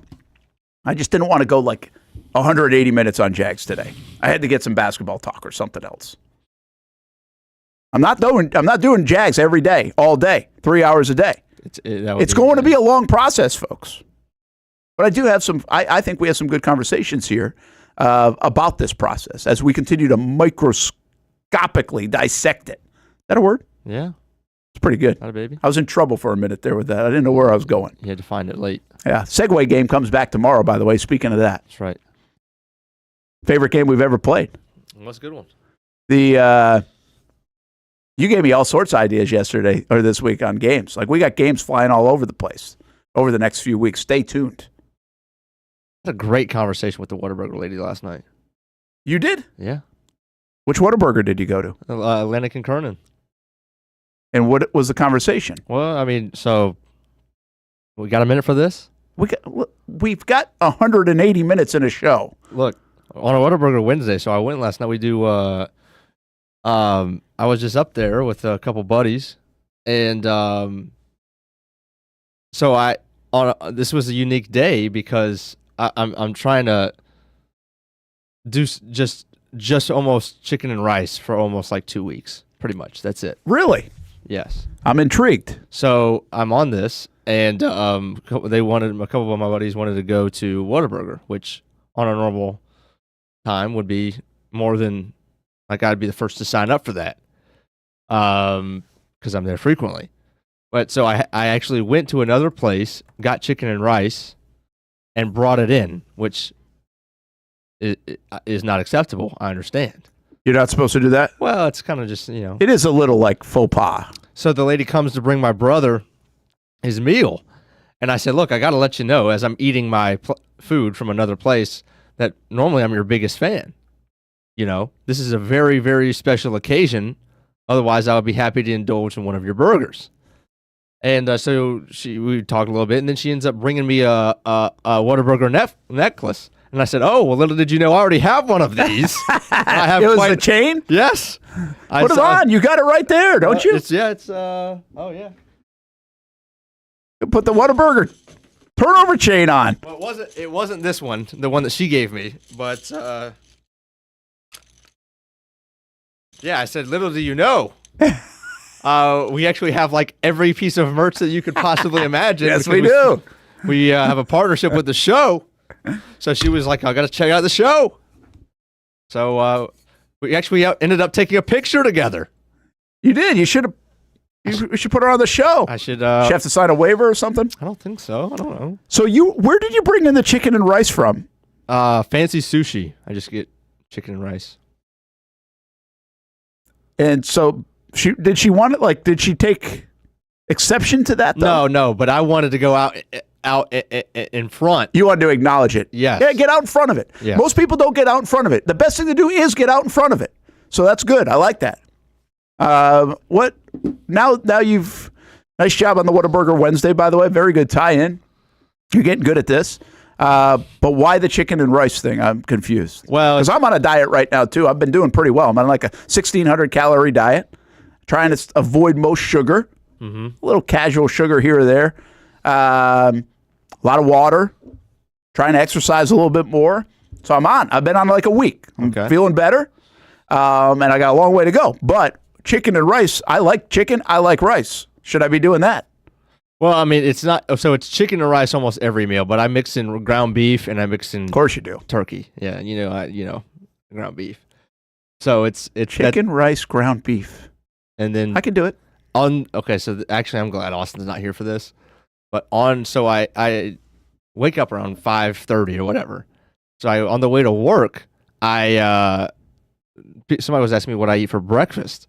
Just those packages of turkey that you can for lunch meat. Yeah. I just bring that and eat half of that. Okay. Just the turkey. I'm not afraid of that. Like I go to Publix all the time and we'll just get like lunch meat. Yeah. And eat it. Okay. I agree. So we're on the same way. Yeah, like we're probably more alike than I want to be. Yeah. So I had turkey this morning, and then I've already had chicken and rice once. I'll probably have it again in a couple hours, and then we'll see what happens for dinner tonight. Like chicken and wild rice soup is tremendous. Oh, yeah? Get that over at Publix. Publix soup is good. And I was like, it's kind of expensive. Soup is expensive. Why is soup so expensive? It's chicken broth. I know it. But chicken and wild rice soup, man, I'd eat it all day. I'm a big soup guy. I've been eating soup. Chicken noodle because it's only like 160 calories. Throw some Cheez-Its in there, extra toasty. Cheez-Its? Yeah. Okay. You go crackers, but I like Cheez-Its. Probably that's where I've been cheating a little bit too much is on the Cheez-Its. Steph is like, why'd you have this in there? I got to eat them if you got them in there. Yeah. But yeah, soup, chicken, and rice, all right. Protein and veggies, that's the way to go. Yep. Got to stay away from the carbs for now. Other than the extra toasty Cheez-Its. In moderation, everything is fine. In moderation. All right, we never got to the EVP. We're going to get Austen in. So we'll hit the EVP and Todd Monken in a bit. Let's take a break first, okay, before we get way behind. And we'll get Austen in the show. EVP coming up. I also want to talk a little bit about the TGL, the Golf League with Tiger. I don't know if you saw any of that. I watched it for the first time. I missed it last week because I was at the Tennessee Gator game. Killer Tofu, do you think soup is a meal? Yeah, absolutely. Absolutely. I would say. Now, it's usually not enough, like if I'm going strong, but if I'm trying not to eat a lot, that soup is the meal. Is that not a meal? I think so. I mean, most people, like in a restaurant, you get it as either a salad or a soup to start. Yeah. So I could see why people would say it's like just part of the meal. I remember growing up at my grandparents' house, like they seem to always have soup. Soup and like a half a sandwich. Like egg salad or tuna salad or lunch meat or something like that. Yep. But always with soup. Oh, that was a Seinfeld reference? Had a baby. I thought you were really asking. Anyway. I don't have my Seinfeld book of references out. I was like, holy cow, did Austen just show up on the show? That's part of the Action Sports Jax 24/7 lineup. We got the Scrap House tonight. Talking a little wrestling. We don't have the Stripe Show. Stripe Show is going to come back next week, but in its place, Driven to Inspire, Liv's show on all the different stories she did over this fall, so you can check that out at 2 o'clock today. Young and Norvell coming up at 4 o'clock as well here on a Wednesday. Let's get back to some Jags talk. EVP and also Todd Monken still on the way in the back half of the show. We take you until 1 o'clock on the Action Sports Jax 24/7 network. If you need a quality play this football season at your home, call That One Painter First Coast. Locally owned and operated, experienced employees, no builder-grade materials. And there's more, and for that, we throw it to Noah Schlicksup. That One Painter First Coast can apparently help your kicking game, too. Well, after my failure on skinny sticks last year on Creekside game day, I've spent a lot of time out here at Creekside practicing my kicks. There's only one issue. How is that even possible? The good news is I know exactly who can help. That One Painter can handle all your painting needs, from field goal posts to cabinets to stucco. They got you covered. Though they may not be able to help with my kicking, they can certainly help with the posts. Call That One Painter First Coast today for all your painting needs at 904-495-1373.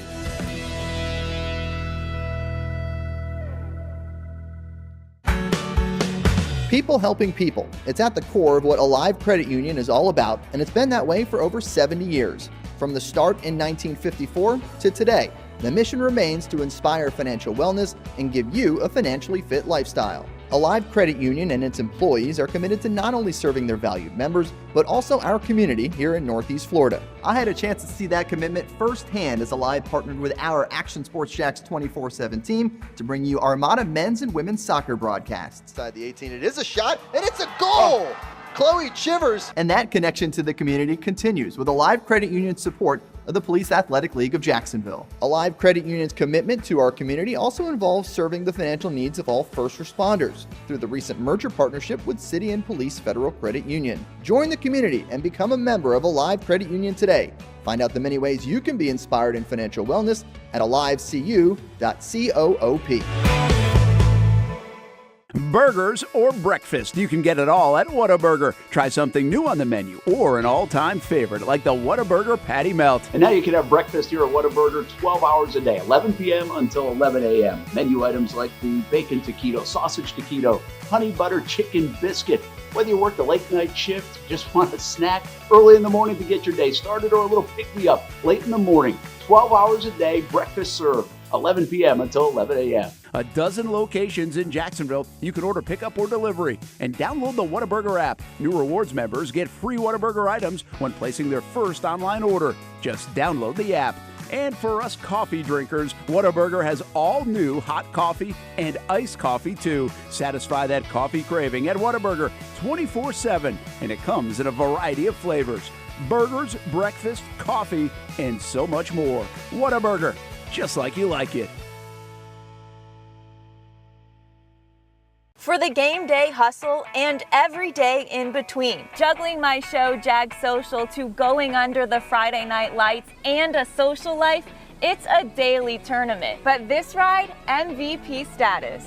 The all-new 2024 Lincoln Nautilus isn't just my car, it's my personal locker room, office on the go, and VIP lounge on wheels. Let's talk tech. My profile remembers everything from customizing my dash display to setting the ambient lighting and my signature scent. And wireless charging, essential for live tweeting scores. Whether I'm packing for a beach day with friends or heading to the gym, there's space for every passion. After dominating all day, this becomes my recovery zone. The massage feature is like having a personal PT on call. Life's a non-stop game, but with this ride, I'm always on my A game. The 2024 Lincoln Nautilus. Drive your passion.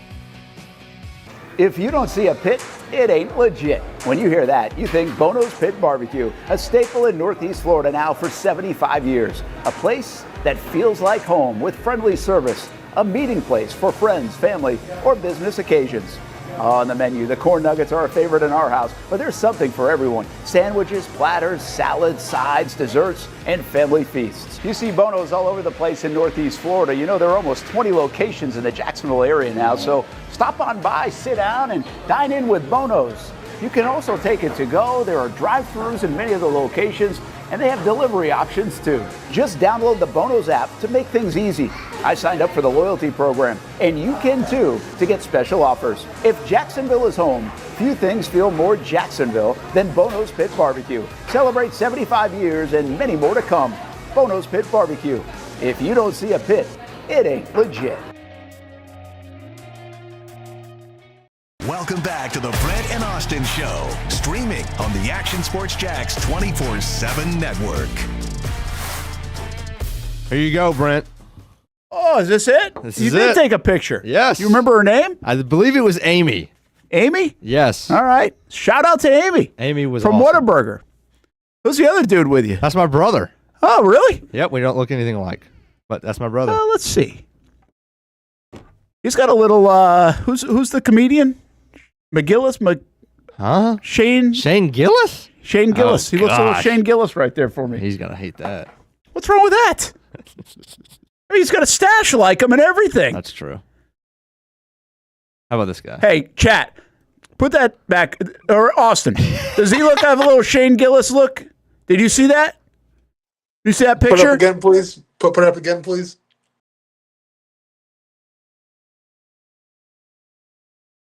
Did we just cut him off because we put it up? Oh, yeah, go ahead. Sorry, Austin, go ahead. No, you're all good. I mean, yeah, it's definitely a Shane Gillis stash. So, I mean, I can see a little bit of resemblance. Who's the girl from Whataburger, though? What am I missing here? Well, you missed the story. He basically, he's on a chicken and rice diet. And ground beef, Austin. And ground beef, of course. Well, I was going to say, gave thank him. God I bought you like all the ground beefs, but okay. No, he does. He mixes it ground beef in there. Austin, all of that has been deleted. He looks nothing like Shane. All right. Hamby's he's got the Hamby's mustache. burner is the brother. What's your No. brother's name? My brother's name is Alex. Alex is Hamby's burner. No, it's Just not. figured it out. There it is. Who is Shane That's the Gillis, case. YB400? It is Shane Gillis, right? Yeah. Yeah, he's Yeah, Shane Gillis. he's a comedian. But anyway, he has chicken and rice. He got the chicken and rice before he went into the Whataburger. So he got it from a sushi place, and then they went to Whataburger, but everybody else is eating Whataburger. He's eating chicken and rice, so he brought it into the establishment. So he got in front of it and said, hey, listen, just to let you know, I'm on this kind of diet. I usually would get a Whataburger, but I'm not ordering today. Hope you don't mind. I'm eating this in your place with my buddies, my brother. And so it led to a picture somehow with Amy. It did. Because Amy was so impressed that you said so. Where does Amy come into play here? Well, because she was, I wanted to let Amy know. Okay. So, because I wanted her to know that it's nothing against her or the establishment. I'm normally like a twice a month at least Whataburger connoisseur, ginormous fan. So I didn't want her to take it personal. So I said, hey, just so you know, I was here like around your neck. Oh, okay. Sorry. She gave us more merch last It's night. Whataburger Wednesday. It's a Whataburger You've got an Wednesday, orange bro. shirt on, too. Yeah, hey, when I see a giant gold chain with no context, I'm going to have to ask the question. Sorry, Brent. Listen, if people learn one thing about this Whataburger sponsorship and partnership, is product placement works. Yeah. We're wearing it. We drink with it. We got it all. I don't have I'm my in the spicy Whataburger ketchup room shirt right on. now, straight up orange, so. Yeah. Speaking of orange, Quinn Ewers is declaring for the draft. So Texas Longhorn quarterback, he's going to the NFL. I don't know if I love what I saw from Quinn Ewers. And he throws some floaters. He's going to be a good NFL quarterback? Where's he going to be in the landscape of the quarterbacks coming out? We already saw Carson Beck go back. I mean, you got Sanders and you have people. There are a lot of talk now about the guy we saw at Tax Slayer Gator Bowl, Jackson Dart, right here in Jacksonville, darting up the boards. And I would buy that. No, 100%. seriously, like, he looks good. Listen, don't mind the reference, Austin. That's part of the gig. Segway games tomorrow, man. Segway games Oh, tomorrow. I can't wait. Are we going to play tomorrow? Yes, we are. Let's get it. When you're back in studio. So, Right. But anyway, like, is Ewers taking advantage of a light quarterback class, I guess is the question, because he doesn't strike me as wow guy. I see him starting for an NFL team next year. I don't know about that, man. No, I don't think so either. I think we're talking, it depends how desperate teams are, but I think Quinn Ewers is a guy that's going to come in, I mean, maybe second, third round at least. I don't know. I mean, I don't know where all these quarterbacks are slated to go right now, but I don't see him starting next year. I see him being a backup and maybe being a project, but I mean, I guess where he's coming from, though, it's like you're probably not going to start next year at Texas anyways with Arch Manning. So then what is he going to do? Is he going to try to transfer someplace else, learn a new playbook, learn a new offense, or do you just want to maximize right now and go to the draft? So, I mean, if I was him, I would explore my options in the NIL, but if you want to go get your money in the NFL, get your money in the NFL. I would have him 6th on my quarterbacks list of guys coming out.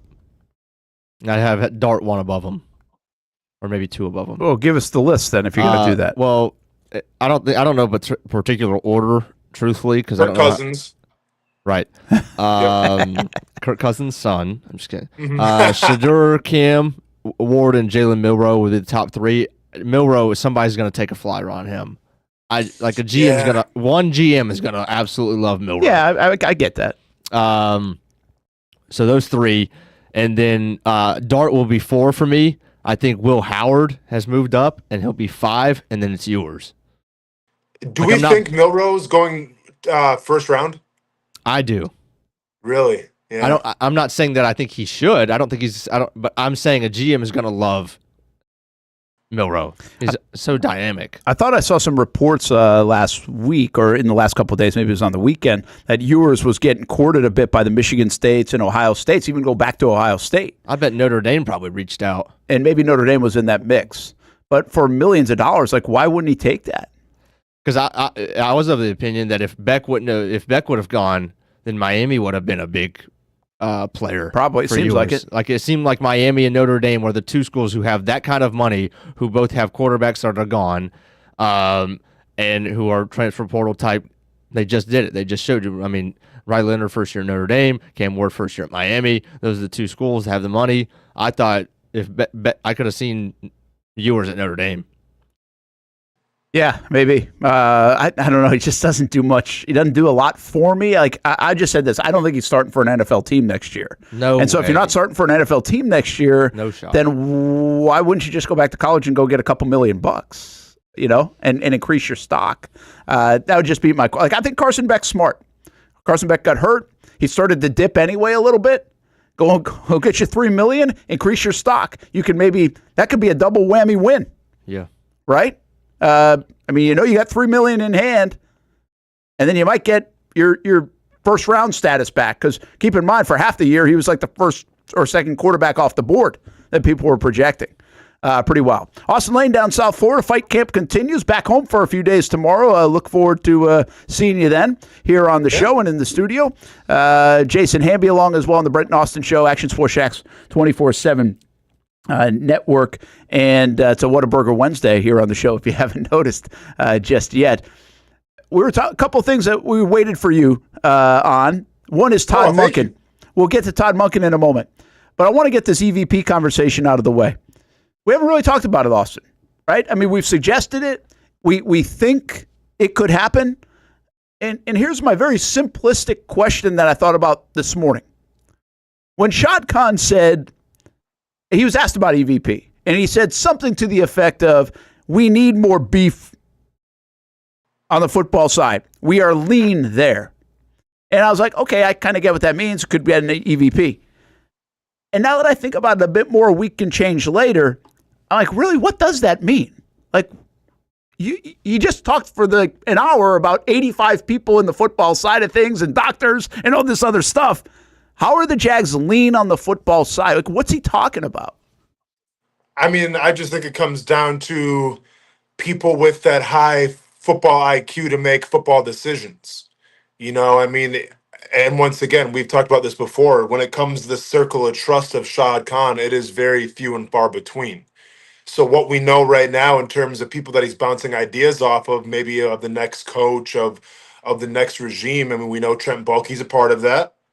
We know Tony Khan's a part of that. I assume, and I don't think this is more like an X's and O's thing, but I think he does bounce off things with Mark Lamping. And who am I missing? Yeah, that might. I mean, he might have other people like he without even putting Baselli in the role. You could have people like that in the room, right? That you could have football people that you like. Ethan Waugh, assistant GM. So like they've added that over the years. Like Baalke got in the building because he was an assistant to Dave Caldwell. Yeah, but like overall, I just think he's referring their lean in terms of guys that are making the football decisions, guys that he can pick their brains a little bit. You know, I mean, we've talked about this before, but when Atlanta was pursuing Bill Belichick a little bit, there was like, I want to say there was like 10 or 15 people in that building that had an opinion about it. And it was almost a civil war between Atlanta, whether they wanted Bill Belichick or not. And there was a group that wanted Bill Belichick, and then there was a group that didn't want Bill Belichick. So like that's an example right there where I think you had a lot more people at your disposal to try to make the decisions of, okay, who's the next coach going to be? I don't know who Shad Khan has at his disposal. I don't know how many people it is. All we have to go off of is what we know. And what we know, it's like, again, it's very few and far between. So I just think he's referring to bringing more football savvy people into whether it's the coaches' interviews, whether it's just like the round table to pick their brains and try to get the best candidate possible. Yeah. Okay. Yeah. And I'm with you. I think I'm going to go one deeper interpretation of that. And I think you're kind of saying it anyway. Is this Shad looking himself in the mirror and saying, listen, I admit it. I'm not the most football knowledgeable guy. Like, it can't just be me and Baalke making these decisions. Like, we need more people to do that. Like, I'm not Jerry Jones, right? So it almost could be a little bit of a, hey, I'm part of the process, but I'm not that kind of part of the process. And even I don't trust Baalke to be the lone decision maker in that process.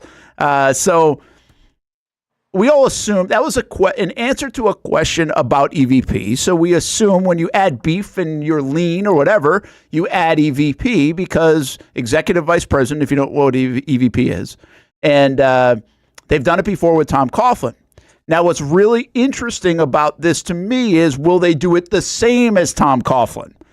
Tom Coughlin became the heavy in the organization as the EVP. He became, if you wanted a power structure, he was him. Doug Marrone was not. This was not a coach-centric team.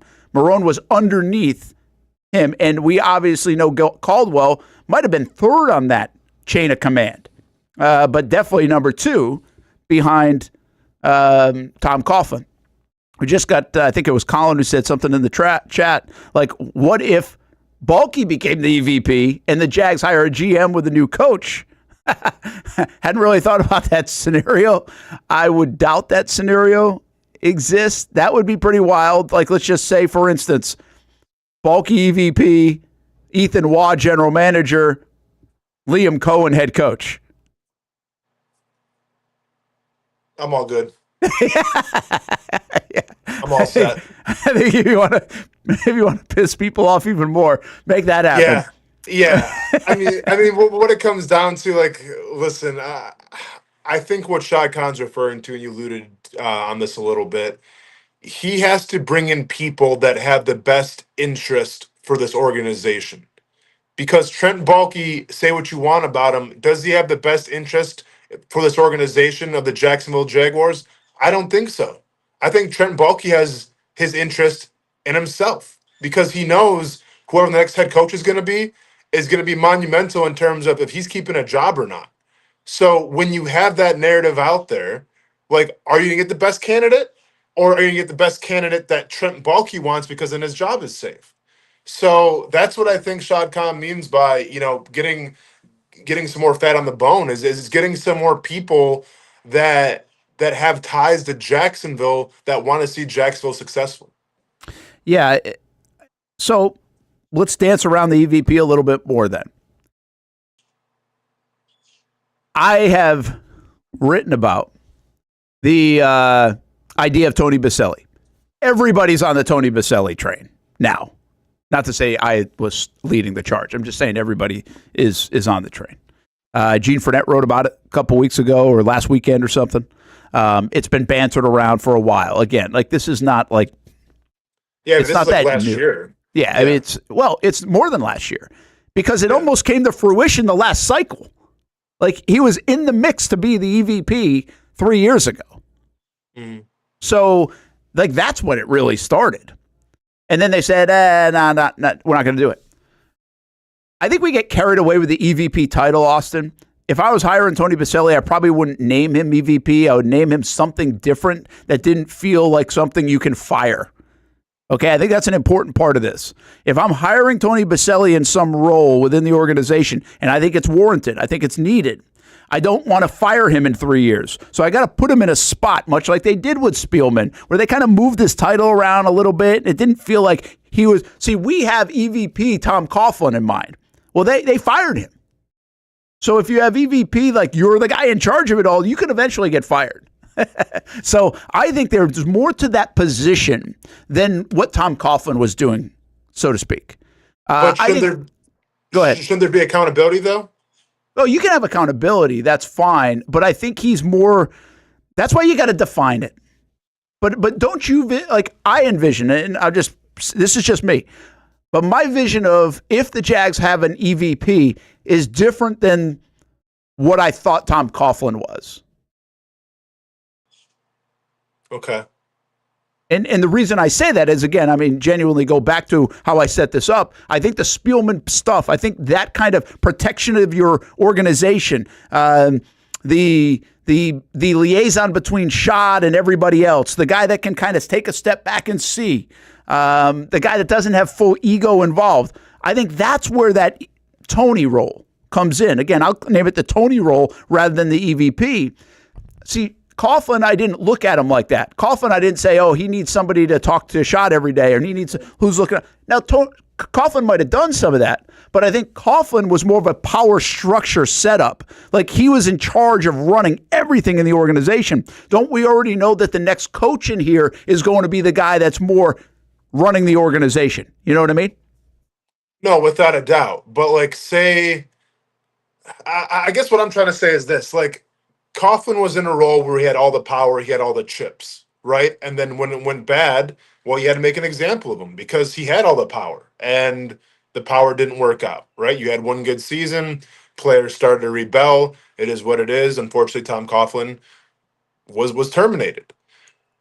I'm not saying that you got to put the pressure on Tony Boselli to give him all the power because that's not what it's supposed to be. What it's supposed to be is, like we talked about, it's going to be the bridge, like where you have the football expertise, you know what it means to be a Jaguar, and you know what it means to play in this city. And that's all it should be. So, I agree with you. It doesn't need like a giant EVP type of title, but I still would like to see Tony Boselli held accountable like anybody else. Like if Tony Boselli is responsible for bringing in the coach, and that coach turns out to be the worst decision ever, I mean, that's got to fall on somebody because Shad's not going to fire himself.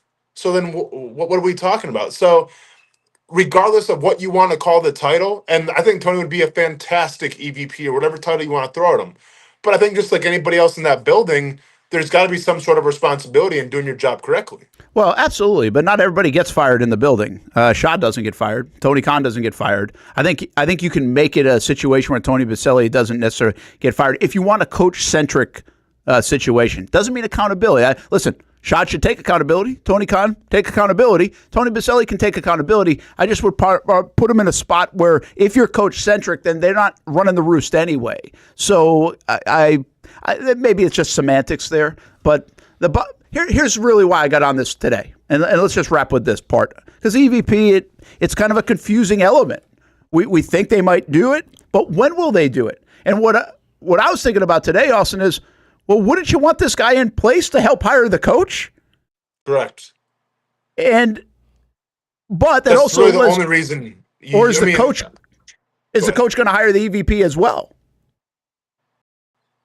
No. If I'm Shad Khan and I'm Tony Khan, I'm hiring an EVP now to help with the process of finding the next head coach. Because once again, I think Jacksonville needs a certain type of coach. And I think Tony Baselli would understand that better than anybody. So to not use his resources, his expertise in this coaching process, like what else would you need? I mean, okay, so then what, you hire the coach brings on the EVP, and now what is Tony Baselli's job? Like, this is a huge thing with finding the next head coach of the Jaguars that could set your team up for failure or for success for the next 5+ years. So if I'm Shad Khan, I'm doing everything in my due diligence to bring in as many people that have the best interest of the Jacksonville Jaguars in mind. And Tony Baselli is one of those guys. So I think Tony Baselli should absolutely have a huge part of this coaching search. Well, and he might. He might already be there. He might already be in the room. Might already be part of it. But I also think there's one thing to keep in mind here. You can't just throw Tony Baselli into the EVP role. That's a process too. That, I think, goes along the Rooney Rule processes and everything else.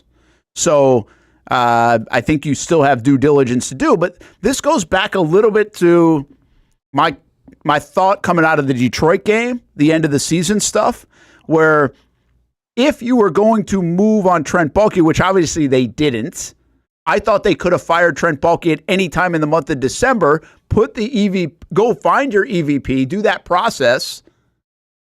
Now that guy's in place to help make the decision on a Doug Pederson or the next coach or the next GM and everything else.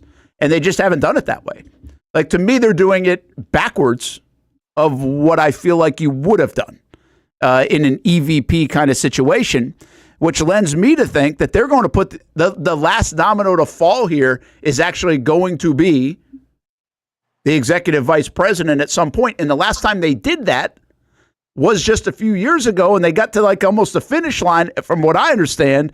And Baalke, and more so than Pederson, are like, okay, yeah, we really don't need that. So are we really going to end up with an EVP in Jacksonville after this whole thing is done? I think it's still very much up in the air.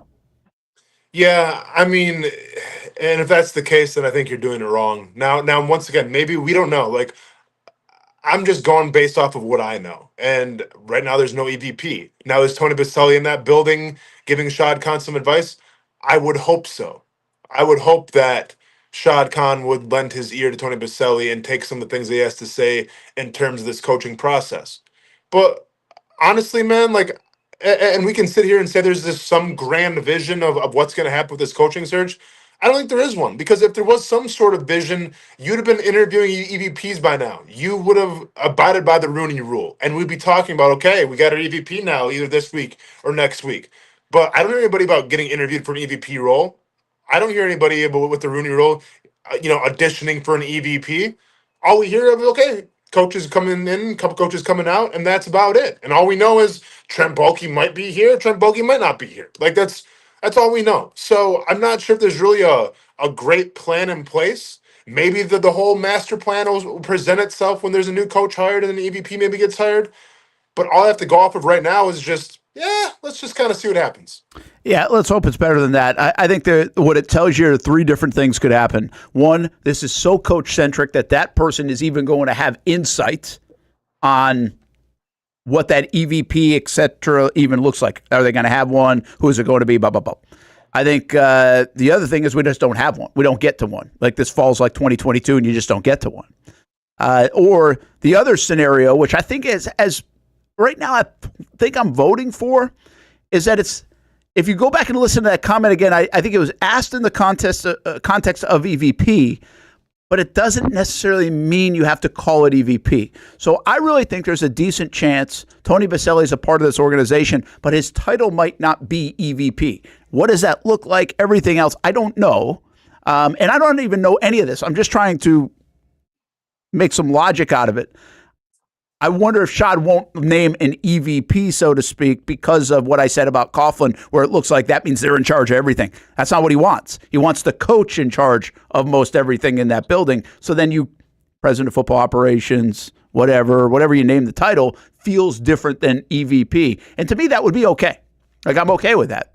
Just outline the positions and let's roles, and everybody knows what their role is. But I think this all comes back to, if you want to be coach-centric, Ben Johnson, for instance, if you're going to get him, if that's the guy and you land him, he's going to have more control of that building and what everybody else is assigned to doing.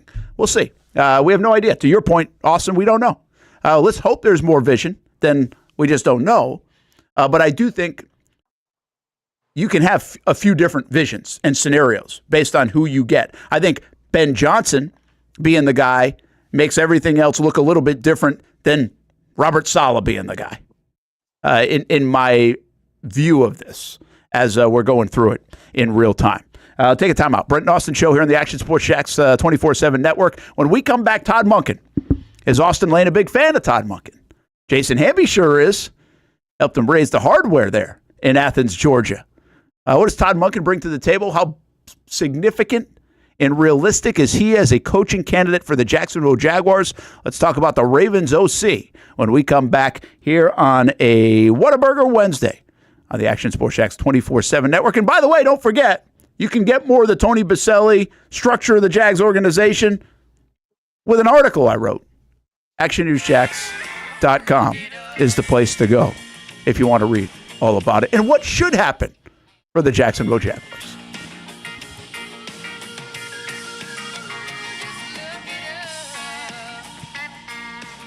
When it comes to trucks, I know exactly what I want. And at Bozard Ford, they make it easy to get exactly that. Let's go make this truck a little more my style. With Bozard Built, I can create my perfect truck right here. Lift kit? Check. Premium wheels? You bet. Advanced lighting package? Oh yeah. The Bozard team works their magic.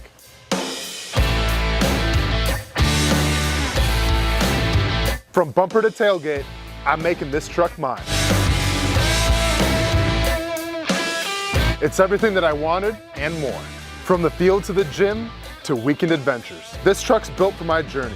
Bozard Built. Customized for your lifestyle, built to exceed your expectations.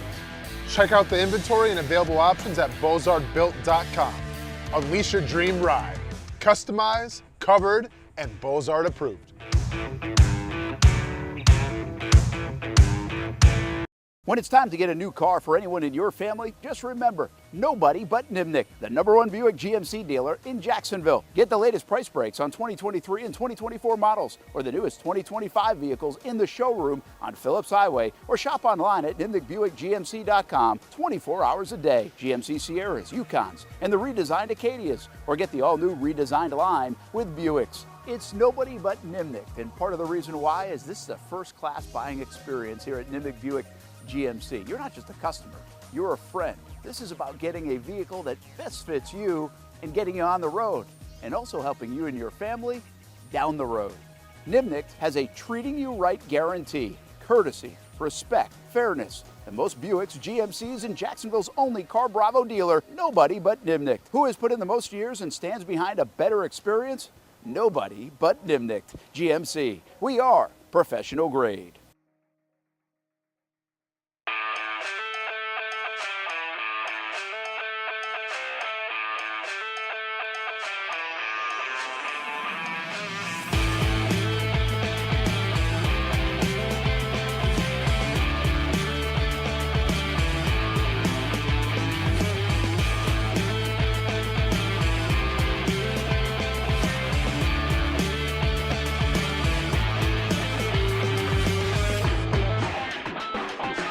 If you need a quality play this football season at your home, call That One Painter First Coast. Locally owned and operated, experienced employees, no builder grade materials. And there's more, and for that we throw it to Noah Schlicksup, that one painter first coast can apparently help your kicking game too. Well, after my failure on skinny sticks last year on Creekside game day, I've spent a lot of time out here at Creekside practicing my kicks. There's only one issue. How is that even possible? The good news is I know exactly who can help. That one painter can handle all your painting needs, from field goal posts to cabinets to stucco. They got you covered. Though they may not be able to help with my kicking, they can certainly help with the posts. Call That One Painter First Coast today for all your painting needs at 904-495-1373.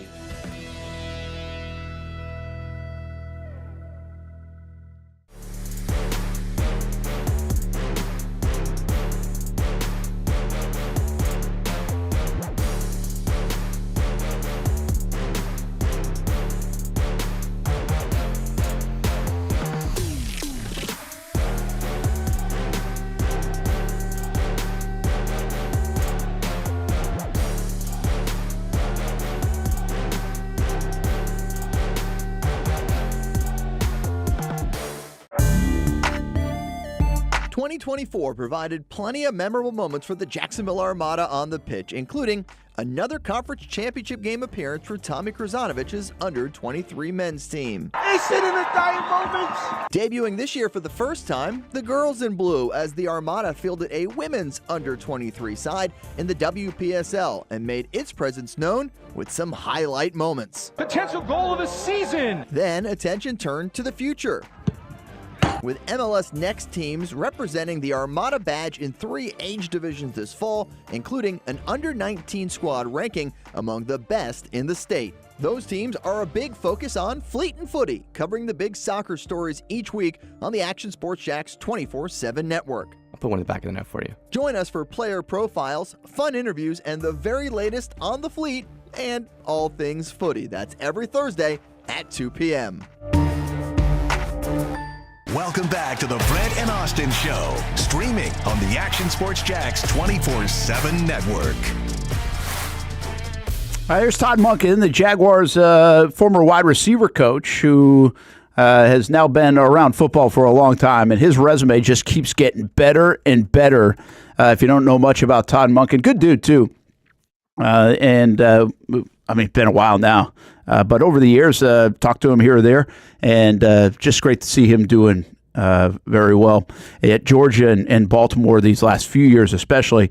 Brent Martineau, Austen Lane, Austin down at Fight Camp down in South Florida. Jason Hamby here as well to Whataburger Wednesday on the show. And also want to remind you about Nimnicht Buick GMC. Happy New Year from everyone over there at Nimnicht Buick GMC. Nimnicht excited to offer even more choices and better prices for you this month of January and entering the new year, ensuring your car buying experience is second to none. If you're wondering where to go for a better buying experience, it's simple. Nobody but Nimnicht. Here's to another year of driving forward together with Nimnicht Buick GMC. Check them out on Phillips Highway or NimnichtBuickGMC.com. GMC, we are professional grade. Todd Monken's resume is a long one. He started at Grand Valley State, by the way. They used to play the old Ashland University Eagles back in the day in the same division. Notre Dame as a grad assistant, Eastern Michigan, Louisiana Tech, Oklahoma State, LSU. And then he went to the NFL, was with the Jaguars from 2007 to 2010. So that was your rookie year. Do you remember Monken, or was he out before your rookie year? It was 2010, you said? Yeah. Man, I mean, obviously the opposite side of the ball, so. Yeah. I don't know if, like, when they do this, say, through 2010, I don't know if that was through the 2010 season. 2010 season. Yeah. I feel like he was gone when I got in, but once again, if he was there, I don't really remember. Yeah, I don't either. Back to Oklahoma State, and then he got a head coaching job at Southern Miss for a few years. It didn't go great, but that was 2013 to 15. So that was pretty well a decade ago. Did that one go well? I mean, he took him from a winless season to like 1-9, like I think it was 1-11. Then it was 3 wins. Then it was 9. Then he left. Oh, yeah. Oh, so he didn't get fired there. No. He only had 4 years. He went back to the NFL. Yeah, they were winless before he got there. Well, I know that. They were 0-12. Yeah, then he won 4 games in his first 2 years. And then he went 9-5 in his final. So Yeah. he took in 3 years. He took him from no wins to 9. Do you know the story? I guess I got to go back and remember or look at the story of why he left. Just go back to the NFL, leave on a high note. Was there something more to that? Yeah, I think he wanted to go back to That's pretty odd. Tampa Bay. Most people don't just say "see you later." I mean, Southern Miss. I don't know. Hamby talking back up Mississippi. Careful. Careful now. Careful now. Steady, Hamby. Mississippi's a great state. One of the best ones there is. It certainly is. Ring that I'd bell, put it in the baby. top 50 for sure. Hotty toddy. Nice. Southern Miss. I've been to Southern Miss before. When I was in Alexandria, Louisiana, we went up to Southern Miss. Tampa Bay Bucks. That's home for Brett Favre, right, Brent? It is. Yes, you're right. Really, a lot of good talent out of Southern Miss. So then with the Bucks, then the Cleveland Browns, then Georgia, and really it's got hot the last few years. I mean, listen, he's always been a good football guy, but Georgia, he helped win a national title. And Hamby, this is where you come in. Yep. They have a lot of talent at Georgia, but he was able to get them that next level. I mean, Stetson Bennett is winning national championships. He's not doing this with generational talent. Let's just say that. No. So it's a big part of his resume is what he did at Georgia. Yeah, it is. And yeah, I mean, you can say that a lot of guys could have done well. That's the most popular counter argument with guys that are, a lot better than the competition they play with the talent that Georgia's able to bring in. But yeah, he won 2 national titles with Stetson Bennett. And for the first time in Georgia's history, he turned around our pass game that was average always and made it actually like lethal. Like in 2022, especially, Georgia's passing attack was lethal with Stetson Bennett.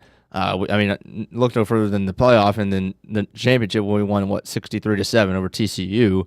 A lot of that was because of what he did with Stetson Bennett, making him a premier thrower, and his design of how to get him. He tailored the entire offense to Stetson Bennett's game, and we had the best offense in the league and the best defense. So, yeah.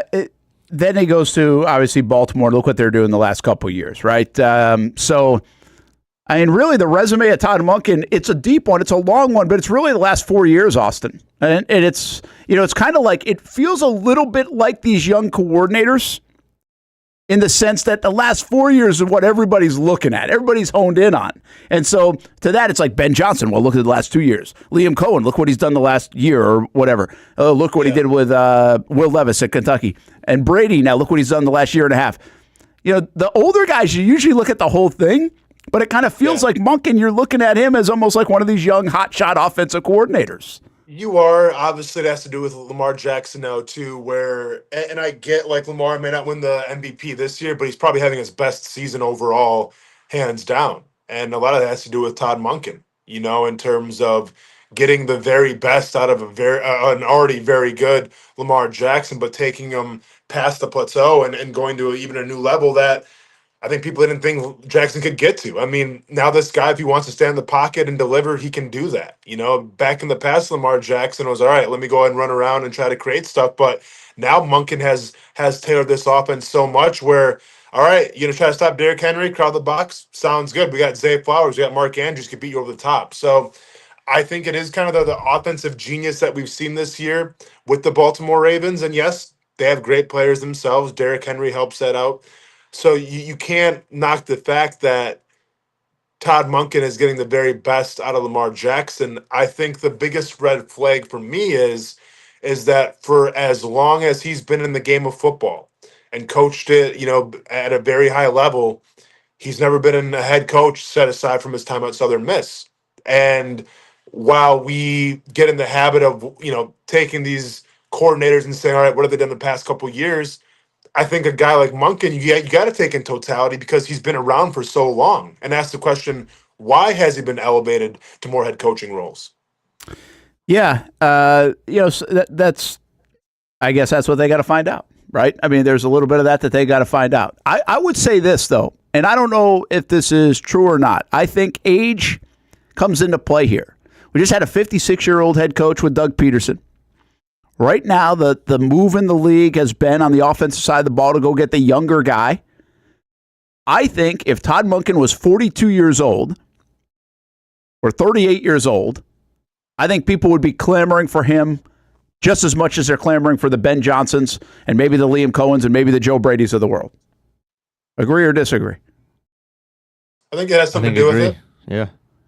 I mean, I really think, because I also just said this, and I think I'm right. But has anybody put together a better resume in the last 4 years of football on the offensive side of the ball than Todd Monken? Well, I mean, how long has he been the coordinator for the Ravens? Well, 2 years there, but also, again, 2 years Georgia winning the national championship 2 years in a row. So, yeah.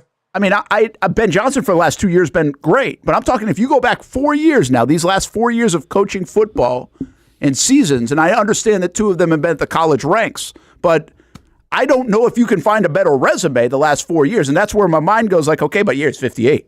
It's 58. Mm-hmm. And there are some good things about being 58, by the way. So, I mean, really, let's blind test this, and you don't know names. You don't know ages. You don't know anything else. If I put his resume up, and these other guys have good resumes. We've been bragging about them.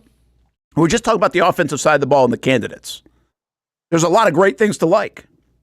Mm-hmm. But there might be nothing more to like than Todd Monken and what he's done with the football teams that he's coaching on the offensive side of the ball, quite frankly.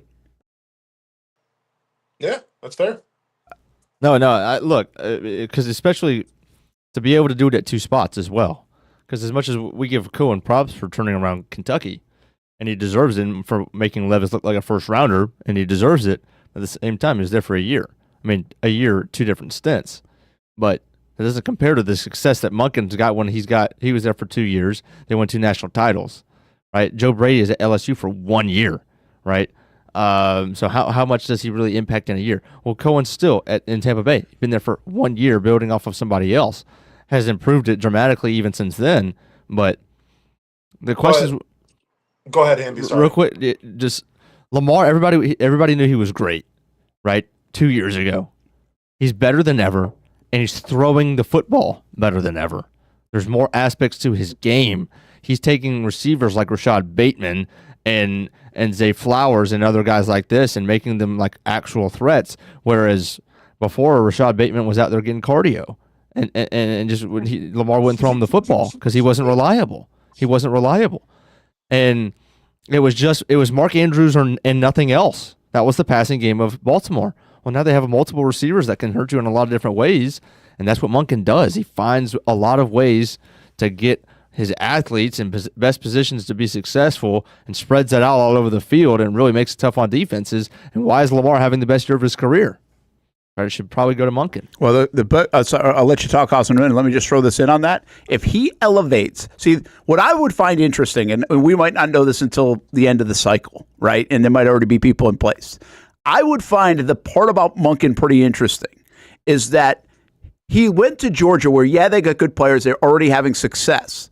But he's able to get them across the finish line with Stetson Bennett. Now, not just him. It's Kirby Smart. It's their defense. It's everybody else. But he's a part of it that helps them get across the finish line, something that Georgia couldn't do, even though they're amongst the elite in college football. If Baltimore goes to the Super Bowl, beats KC, beats Buffalo, wins the Super Bowl, Monken's also going to be a part of that, too. That's part of his story, because that's a little bit of the stigma right now with Baltimore is can they get to the big game, Austen? No, for sure. I guess I would come back to whose resume. Like, I understand that we're singing the praises now of Monken's resume the past 4 years, but whose resume is actually more impressive? Is Monken's resume impressive where you go from a Georgia team that had a lot of talent, obviously, in offense and defense, you win a national championship, you go to Baltimore where, and I get it, to echo Hamby's point, didn't really have a lot of weapons per se. I do think Zay Flowers is a damn good receiver. Rashad Bateman does do cardio. But then you bring in Derrick Henry, and now you get the best out of Lamar Jackson. Is that more impressive than what Coen did with Will Levis at UK, who, honestly, you see Will Levis now, and it's like, how did he even get drafted in the first round?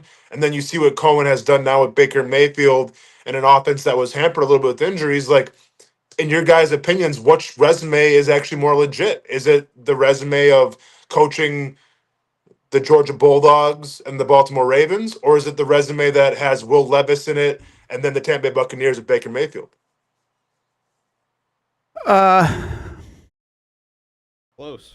Yeah, it's close. It's a good. Listen, I think you could throw Joe Brady in the mix the same way, right? I mean, you could say Buffalo is doing more with less than they even had in recent years. He flipped them around. He's helped Josh Allen do the same. So now that's with the star Brady quarterback. was in Carolina though too, right? That didn't work out well. That didn't work. Yeah, I mean, there's so many questions I would have about that time there because first of all, the whole team was terrible. They were terrible, and Matt Rule it didn't work out there with him. But the fact that he's let go. It's his first time really being an NFL offensive coordinator. He's let go after 10 or 11 games or something like that. Like, there's just so many questions of that. How about this? Well, this Sunday, we got Bills, Ravens. Does the losing team, is that coordinator almost out of the cycle? Because Monken's not being interviewed by, and I get this is probably a throwaway question, Monken's not being interviewed by all these teams. I think he actually is getting quite a few, though. He doesn't have. I feel like he's got Chicago, which everybody, including your brother Shane Gillis, does too. But I think it might have been the Raiders as well, or maybe it's the Jets. One of them. I think he's got 3. Okay. I think he does have 3. So, but like we're gonna get that showdown this I don't Sunday. think the loser does. Like we don't feel like Coen. If Coen didn't get out of the mix right after losing, I don't think any of these guys do. Yeah, but these two teams are supposed to go to the Super Bowl. Yeah, I the get Bucs it. Aren't.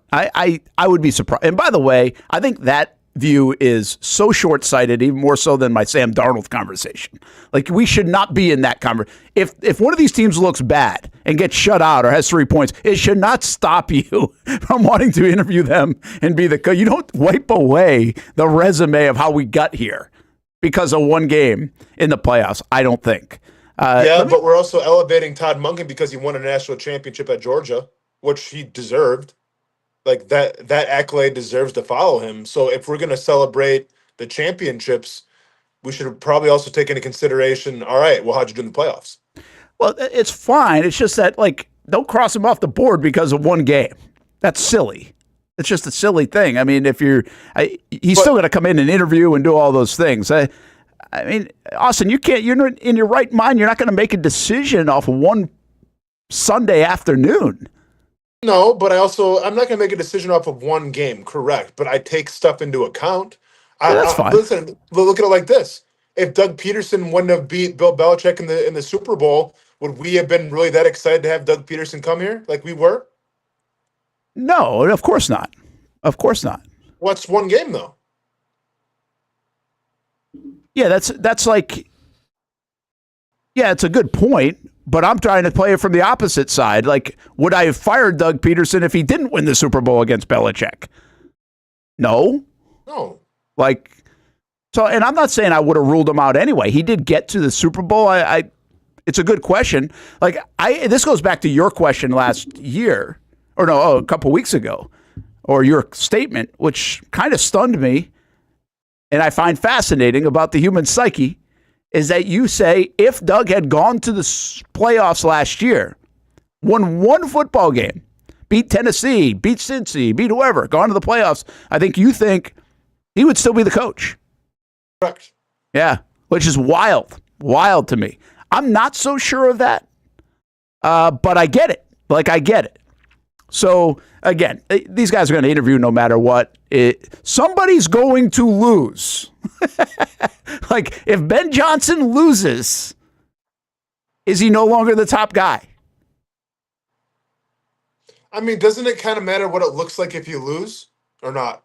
I guess. Yeah. I mean, if Detroit comes out and they get blown out by like 20-something points and Jared Goff's got 3 interceptions, and obviously I don't think this is going to happen, but like just come with me for a second. Yeah. Like if all that happens, like I think that has to be a little in consideration, does it not? Yeah, I honestly sit here and say I hope not. But I'm not telling you that you're wrong. I just say I hope not. I don't think that's the way these decisions should be made. But maybe they do. I don't think they do, Brent, because if people are really concerned about one game here, one game there, Bill Belichick would have a job in the NFL. He doesn't. I'm going to get back to this point in a second because now you got me onto something. But before I forget, I think there's one more interesting point when you bring up Liam Coen and you talk about the guys like Levis and Mayfield. I think that's a great point. which makes him a little bit harder to compare to. He makes him easier to compare to Ben Johnson with a Goff that not everybody was sold on, but not as much to say like Brady's working with a superstar player and an MVP candidate. Monken's working with a superstar player and an MVP candidate, right? So it's a little bit different. A little bit different. Because like I almost have buyer's remorse from watching how it played out in New York with Dable. Like what could happen with Todd Monken? Explain that a little bit more. Sorry. Okay, well, Dable was obviously the hottest name when he was in Buffalo, and everybody wanted him. He was like the number one guy, right? I see. Well, a lot of it had to do, I think, with Josh Allen. Yeah. So then Dable goes to New York, has Daniel Jones, who has some similar Josh Allen characteristics, doesn't even get the close best performances out of Daniel Jones. The Giants are a mess of an organization. They're a dumpster fire, and it is what it is now. Okay, that's a good point. Although I would say Dable was coach of the year next year, and then also he's surviving all this, which means they still think he's a good coach. But I get your point. But but let me respond to that. I think they have to keep Dable because the organization was so nearsighted in terms of how Saquon was handled, how Daniel Jones was handled. Like you have to remain, you have to keep something. So I think he's kind of the scapegoat. That's fair. Yeah. So here's my point of this. I'm not going to use Kellen Moore. Okay, we'll take him out. I'm talking about the offensive guys that we know that are in the mix. And I'm going to put two columns down, and I'm going to put your Coen and I'm going to put Ben Johnson in the, man, they've made, I don't know if Goff should fit there, but I'm going to put him there anyway. But they've made these quarterbacks like even better than most people thought they could be. Then I'm going to put Monken and Brady in a column where it's like, hey, man, you're dealing with MVP candidates, but they're doing a hell of a job with them, right? So then what I would ask in this scenario, where's Trevor? Because my mind comes to, wait a minute now. Monken knows how to get the best out of Lamar Jackson. Joe Brady knows how to get even more out of Josh Allen. I feel like we think the talent of Trevor Lawrence is more akin to those guys than it is to even Baker. And I know they're all they're all number one picks and have talent. But I think, so which fits? Like, where does Trevor fit? It's an interesting debate. If you're looking at where those, column A or column B, and you know, to your point, to avoid the Joe Brady or the Brian Dable, that, hey, you're doing it with a guy, because I still give Dable credit. You still got to get the good player to play good or play even better or reach potential. There's something to be said for that. I wonder where Trevor fits in that conversation. Is he in column A or column B? So, listen, I think when we talk about column A, column B, the biggest difference is in in one of the columns, you have Lamar Jackson and Josh Allen. Yeah. Those guys, I feel like no matter who you put on the field with them, they're going to elevate everybody around them, right? These are what you call your tier A, your elite quarterbacks. I don't think Trevor's in that category. I think Trevor needs some good wide receivers. I think Trevor needs a lot of things to go right for him to be successful. It's not a knock on him. I'm just saying he's not a top 5 quarterback in the NFL yet.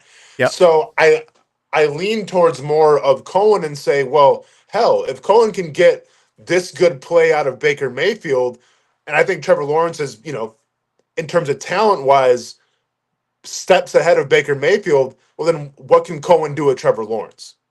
Yeah, that's fair. I just think that's an interesting part of the conversation. Now, again, I would say this about Monken. Monken's been able to do more with less. Stetson Bennett, that's at the college level, but also then more with Lamar Jackson, you know? So he's got a little bit of both. Again, I would say this. I don't think Todd Monken is going to get the Jags job. I think he should get a job. I think he's been very good. I really think his age hurts him here. I believe that if you put the blind resume test, the blind name test, you took the age off, I think he would be a way hotter candidate than he is right now in this cycle, even though he's a pretty hot candidate. I just think it would elevate him past Coen, past Brady, and almost into the likes of the Ben Johnson. And it's not because he's 58, not 38, which is fascinating. And I'm not sure that should be the end-all, be-all either. One last thing about this before I forget to say it. I think it's interesting that, listen, Robert Saleh knows Shad Khan. Shad Khan knows Robert Saleh. Getting the old Jags connection, guys, that's not a problem. That's a good thing, I think. So that's cool. What's interesting about Monken is, yes, he served time here in Jacksonville as a wide receivers coach, but that was pre-Shad Khan. So I find that part interesting, that you've got two former Jags connections. One with Shad as the owner. The other one has no idea who Shad is, and Shad doesn't know him. That's just a note. That doesn't mean anything. It's not really a conversation point. I just think it's an interesting footnote here. And does that help Saleh more than it helps Monken, or vice versa? Because you know some of the warts and other things. And if you're hiring Saleh, you're like, well, that was when I was with Gus Bradley. That didn't work out well. So how Shad processed some of that information could be pretty interesting that we won't even know. All right, let's do this. Take a time out. When we come back, you bring up an interesting point. I hadn't thought about it, but now you bring it up. I've got fresh odds on the next coach of the Jacksonville Jaguars. I want to see if you're surprised by these odds. And then also we ask the question and think about it over the next few minutes. Who has the most to lose this weekend of a coaching candidate? Who do we come out of this weekend saying on Monday, don't want him anymore because of the performance of a Saturday or Sunday game? We'll go there when we come back. Brent Austen Show here on the Action Sports Jacks 24/7 Network. Don't forget the Scrap House tonight with those two guys, Casey Kurtz, Austen Lane. It's on the Action Sports Jacks 24/7 Network. It's a Whataburger Wednesday here in Jacksonville. If you don't see a pit, it ain't legit. When you hear that, you think Bono's Pit Barbecue, a staple in Northeast Florida now for 75 years. A place that feels like home with friendly service, a meeting place for friends, family, or business occasions. On the menu, the corn nuggets are a favorite in our house, but there's something for everyone. Sandwiches, platters, salads, sides, desserts, and family feasts. You see Bono's all over the place in Northeast Florida. You know, there are almost 20 locations in the Jacksonville area now, so stop on by, sit down, and dine in with Bono's. You can also take it to go. There are drive-thrus in many of the locations, and they have delivery options too. Just download the Bono's app to make things easy. I signed up for the loyalty program, and you can too, to get special offers. If Jacksonville is home, few things feel more Jacksonville than Bono's Pit Barbecue. Celebrate 75 years and many more to come. Bono's Pit Barbecue. If you don't see a pit, it ain't legit. For the game day hustle and every day in between. Juggling my show, Jag Social, to going under the Friday night lights and a social life, it's a daily tournament. But this ride, MVP status. The all-new 2024 Lincoln Nautilus isn't just my car, it's my personal locker room, office on the go, and VIP lounge on wheels. Let's talk tech. My profile remembers everything from customizing my dash display to setting the ambient lighting and my signature scent. And wireless charging, essential for live tweeting scores. Whether I'm packing for a beach day with friends or heading to the gym, there's space for every passion. After dominating all day, this becomes my recovery zone. The massage feature is like having a personal PT on call. Life's a non-stop game, but with this ride, I'm always on my A game. The 2024 Lincoln Nautilus. Drive. You trust CGC to make your water great, and now you can trust CGC with your plumbing needs as well. Fast, convenient scheduling, licensed and insured. A quick call away at 904-552-1242. You never know when you're going to have an issue with a shower, toilet, or maybe it's a sink that sometimes is easy to fix. All right, let's be honest. I'm not fixing anything. I'm totally staging this because when I have a plumbing problem, I call CGC Water Treatment and Plumbing. Trained professionals, transparent pricing, customer satisfaction. Small problem or even a bigger issue. Right now, save 10% off a new Rinnai tankless water heater. The experts with 25 years of experience at CGC Water Treatment and Plumbing can do it all. Call 904-552-1242 or visit cgcwater.com. For a limited time, CGC is waiving the trip charge on all related plumbing calls. CGC Water Treatment and Plumbing, an authorized independent Connecticut dealer. Florida license number CFC 1432579. Here on Spring Sports Media Day on Action Sports Jack. It's an opportunity, an education beyond the classroom and the sports arena. Life skills, testing skills, social skills. It's called High School 912, a program focused on maximizing the growth of students in academics, sports, and life. And here's your chance to get involved. If you're a local business, or if you just want to make a donation to help support programs like ACT and SAT boot camps, career days, Leadership Academy, Financial Literacy Academy, and so much more. All right, another Nice High School Panther, Jack Cool. High School 912 supports and hosts high school sporting events and several media days throughout the year. For more information on how you can get involved, visit jackshighschool912.com. It's the place we party in football season with Jaguars All Access. Welcome to String Sports Brewery, everybody. Say hello to our guest tonight. That is Trevor Lawrence.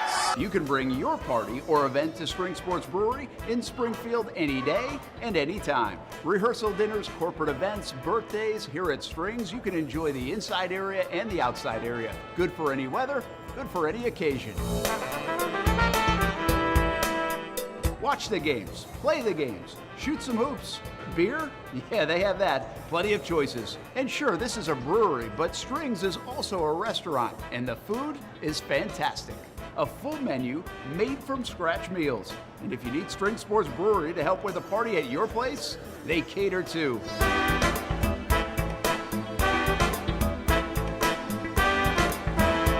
Family, beer, food, sports. Spring Sports Brewery in Springfield.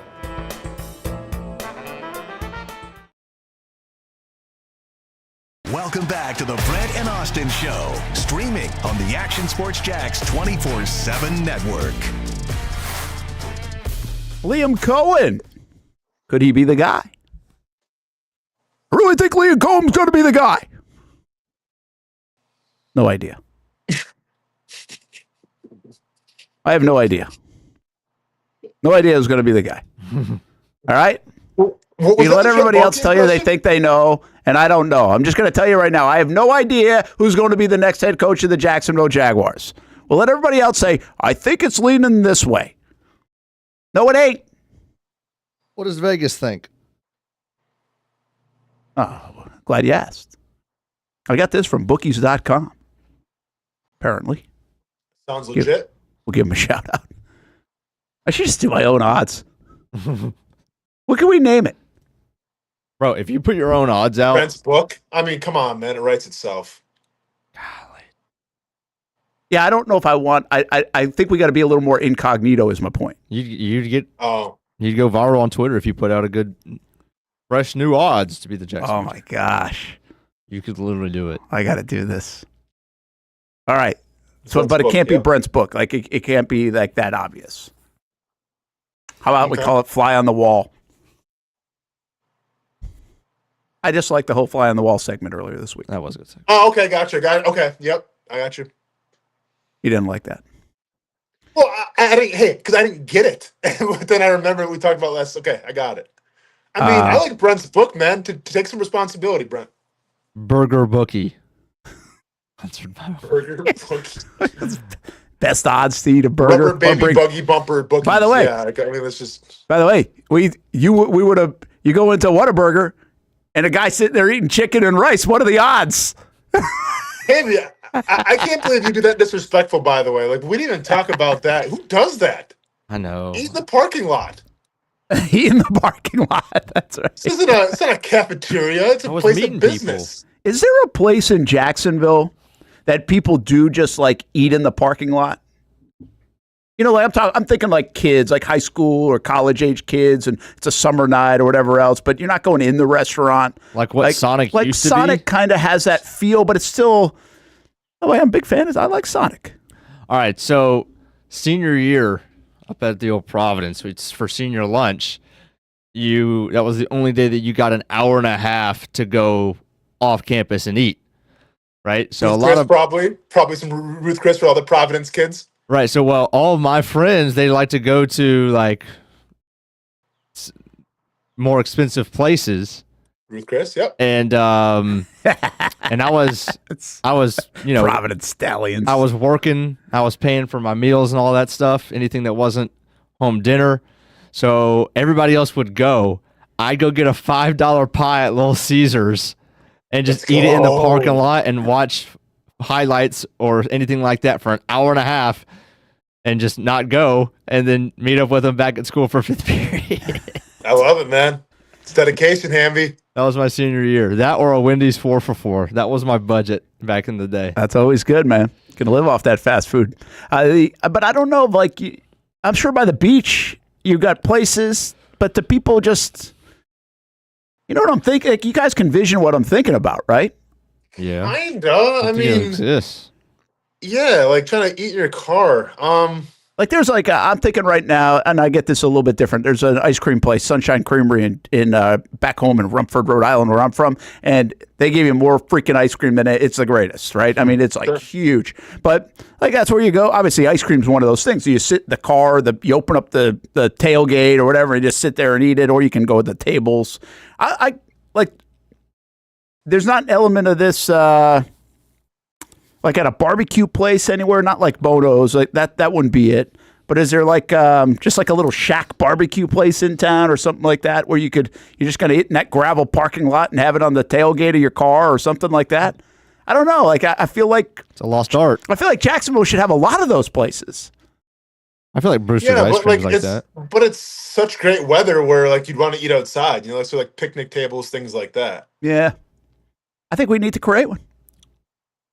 We'll go get it. We're going to open up a restaurant.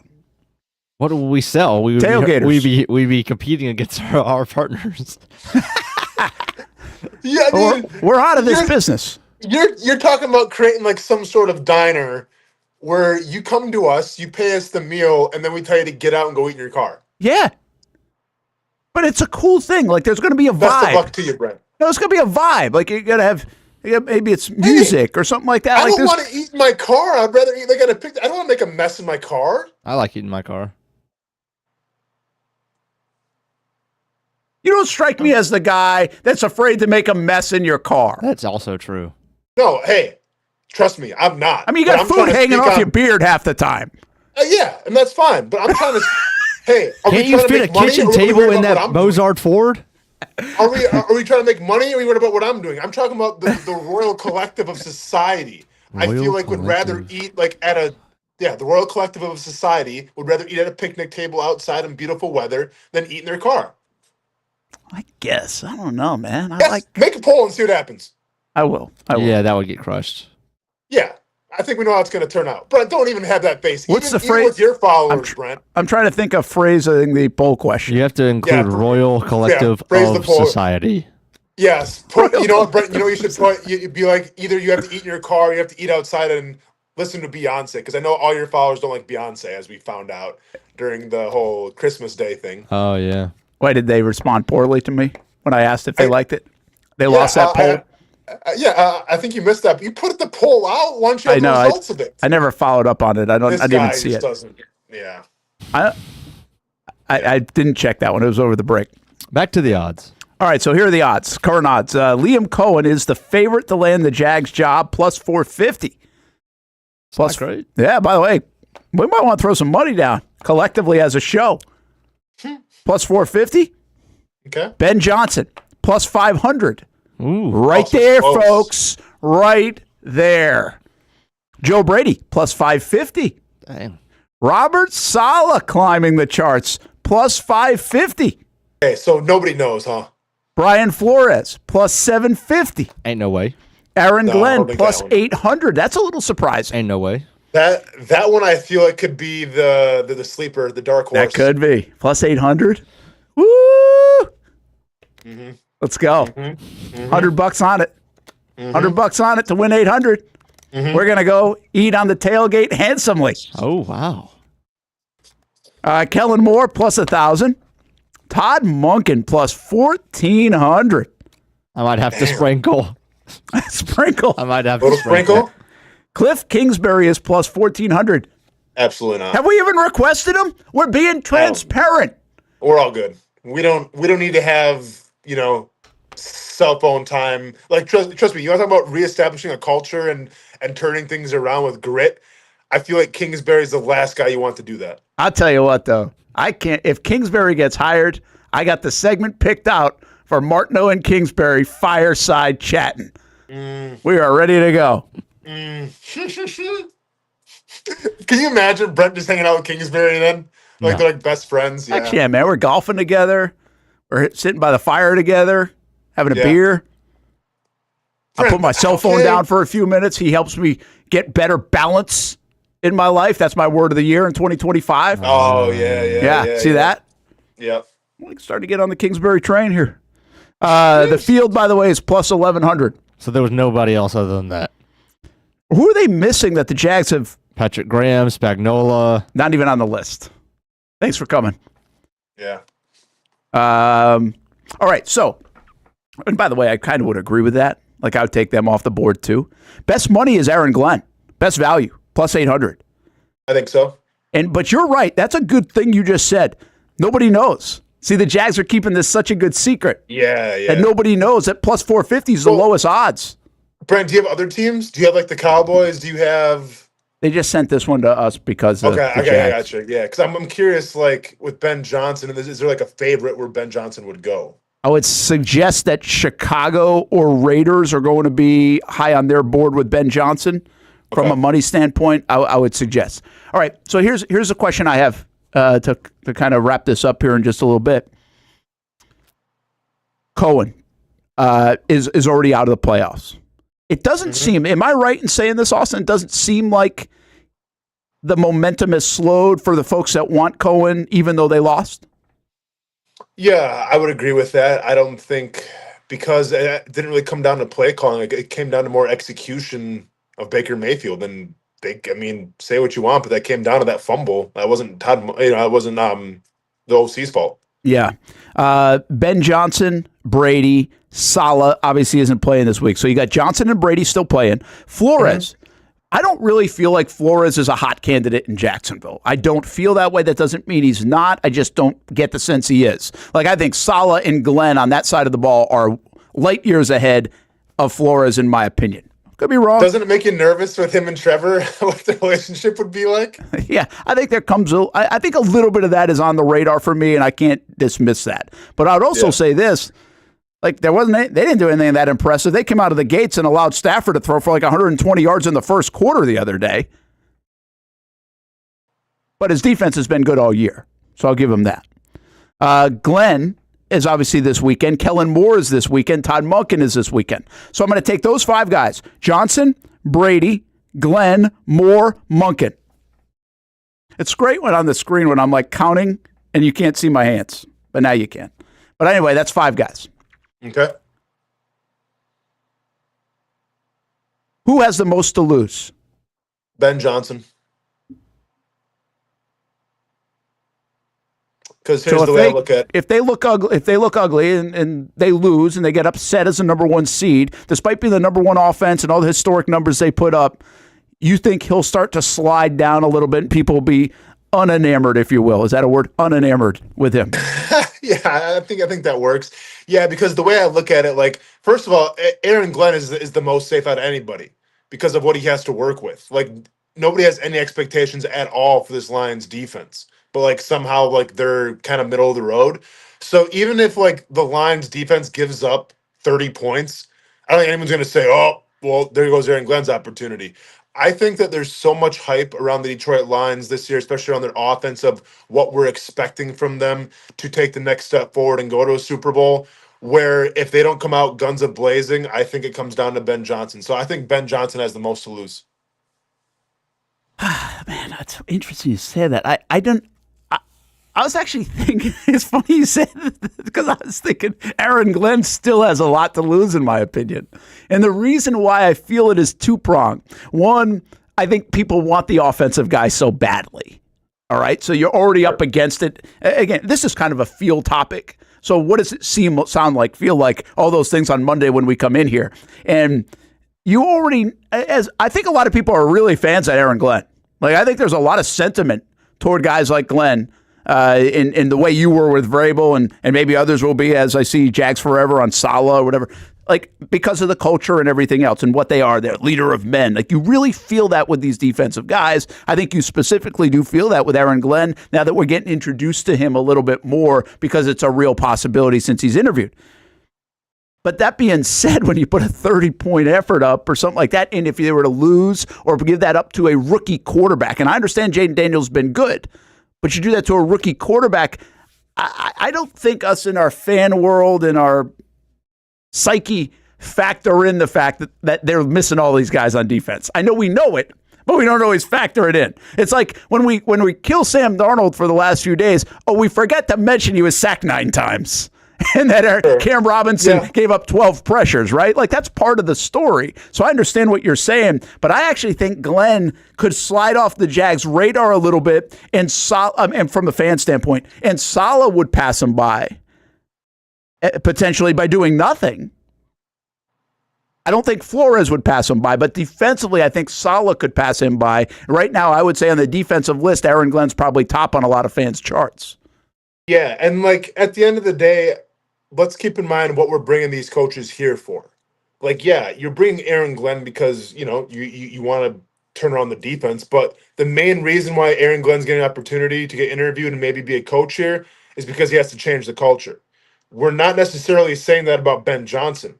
We're holding more Ben Johnson accountable for, you need to help Trevor Lawrence out and fix this offense and add some more wrinkles, because we think we have the talent here, but we're not getting the best out of it. So it's different expectations. So then if you're a Jaguars fan and the expectation for Ben Johnson is to come in here and turn the offense around, and then they come out against Washington and lay an egg, well, that's going to be an issue. But if your expectation for Aaron Glenn is to come in here and say, hey, we got to tear this whole culture down, build it back up, well, then maybe you're not so enthralled with the numbers of how many points you give up. It's more of like what it looks like in terms of players playing hard. And I think that's the difference. Yeah, it's a good point. Let me just thought this, and I'll forget it if we wait till tomorrow. You take the defensive guys are going to scream what you just said. They're going to have that in them. That's the Rabels, it's the Belichick's, it's the Aaron Glenn's. I thought Del Rio had some of that, right? We had Mike Mularkey on, and Mularkey was talking he's an offensive guy, but he's an in the trenches guy.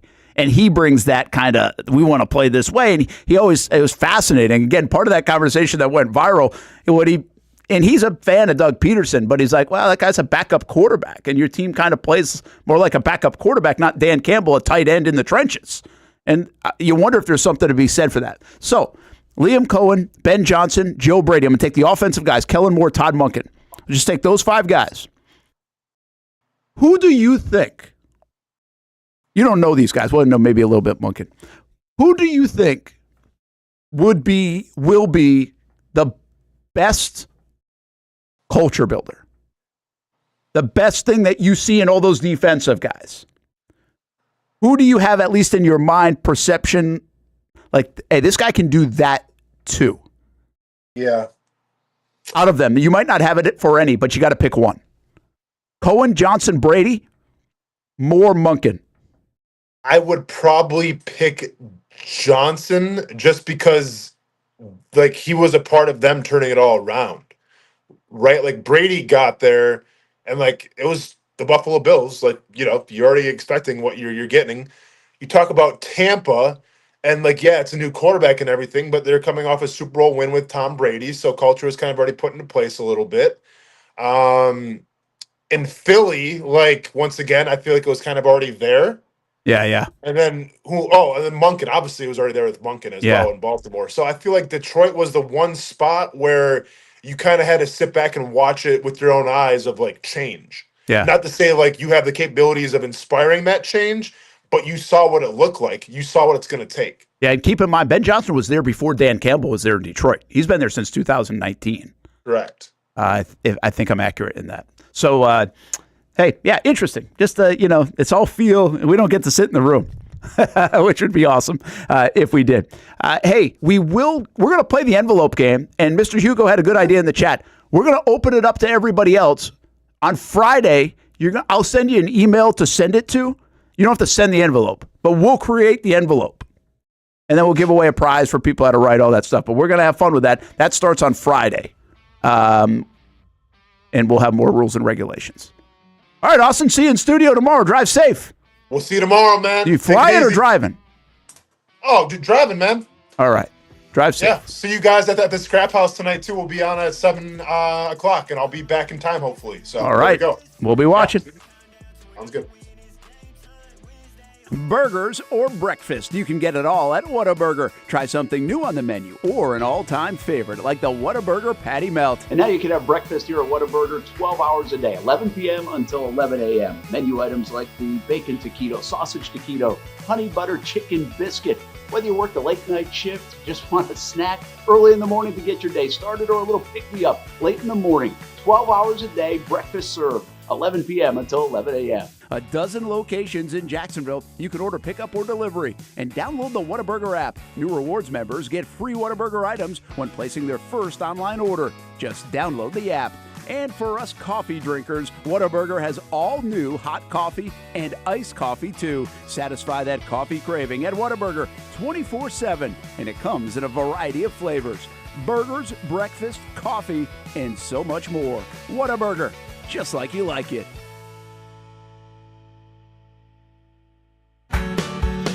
People helping people. It's at the core of what Alive Credit Union is all about, and it's been that way for over 70 years. From the start in 1954 to today, the mission remains to inspire financial wellness and give you a financially fit lifestyle. Alive Credit Union and its employees are committed to not only serving their valued members, but also our community here in Northeast Florida. I had a chance to see that commitment firsthand as Alive partnered with our Action Sports Jacks 24/7 team to bring you Armada men's and women's soccer broadcasts. Inside the 18, it is a shot, and it's a goal! Chloe Chivers! And that connection to the community continues with Alive Credit Union's support of the Police Athletic League of Jacksonville. Alive Credit Union's commitment to our community also involves serving the financial needs of all first responders through the recent merger partnership with City and Police Federal Credit Union. Join the community and become a member of Alive Credit Union today.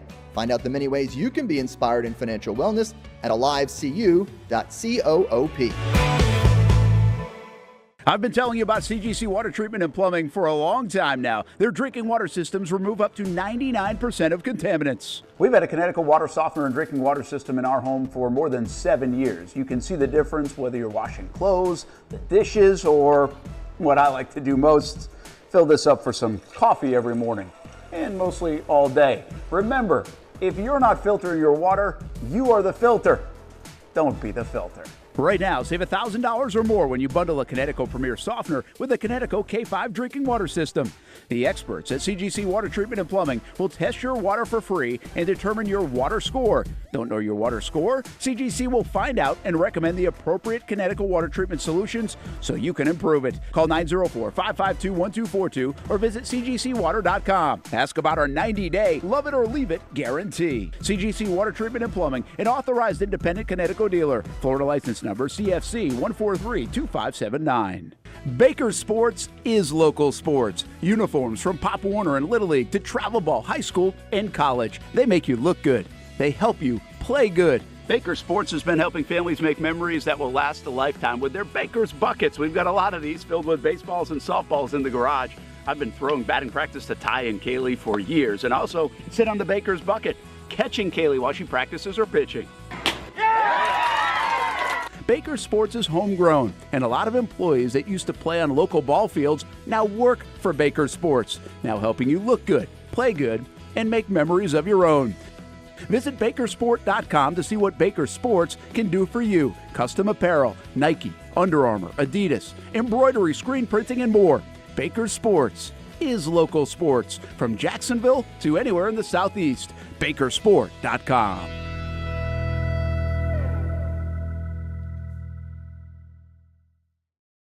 When it's time to get a new car for anyone in your family, just remember, nobody but Nimnick, the #1 Buick GMC dealer in Jacksonville. Get the latest price breaks on 2023 and 2024 models or the newest 2025 vehicles in the showroom on Phillips Highway or shop online at nimnickbuickgmc.com 24 hours a day. GMC Sierras, Yukons, and the redesigned Acadias, or get the all-new redesigned line with Buicks. It's nobody but Nimnick, and part of the reason why is this is a first-class buying experience here at Nimnick Buick GMC. You're not just a customer, you're a friend. This is about getting a vehicle that best fits you and getting you on the road, and also helping you and your family down the road.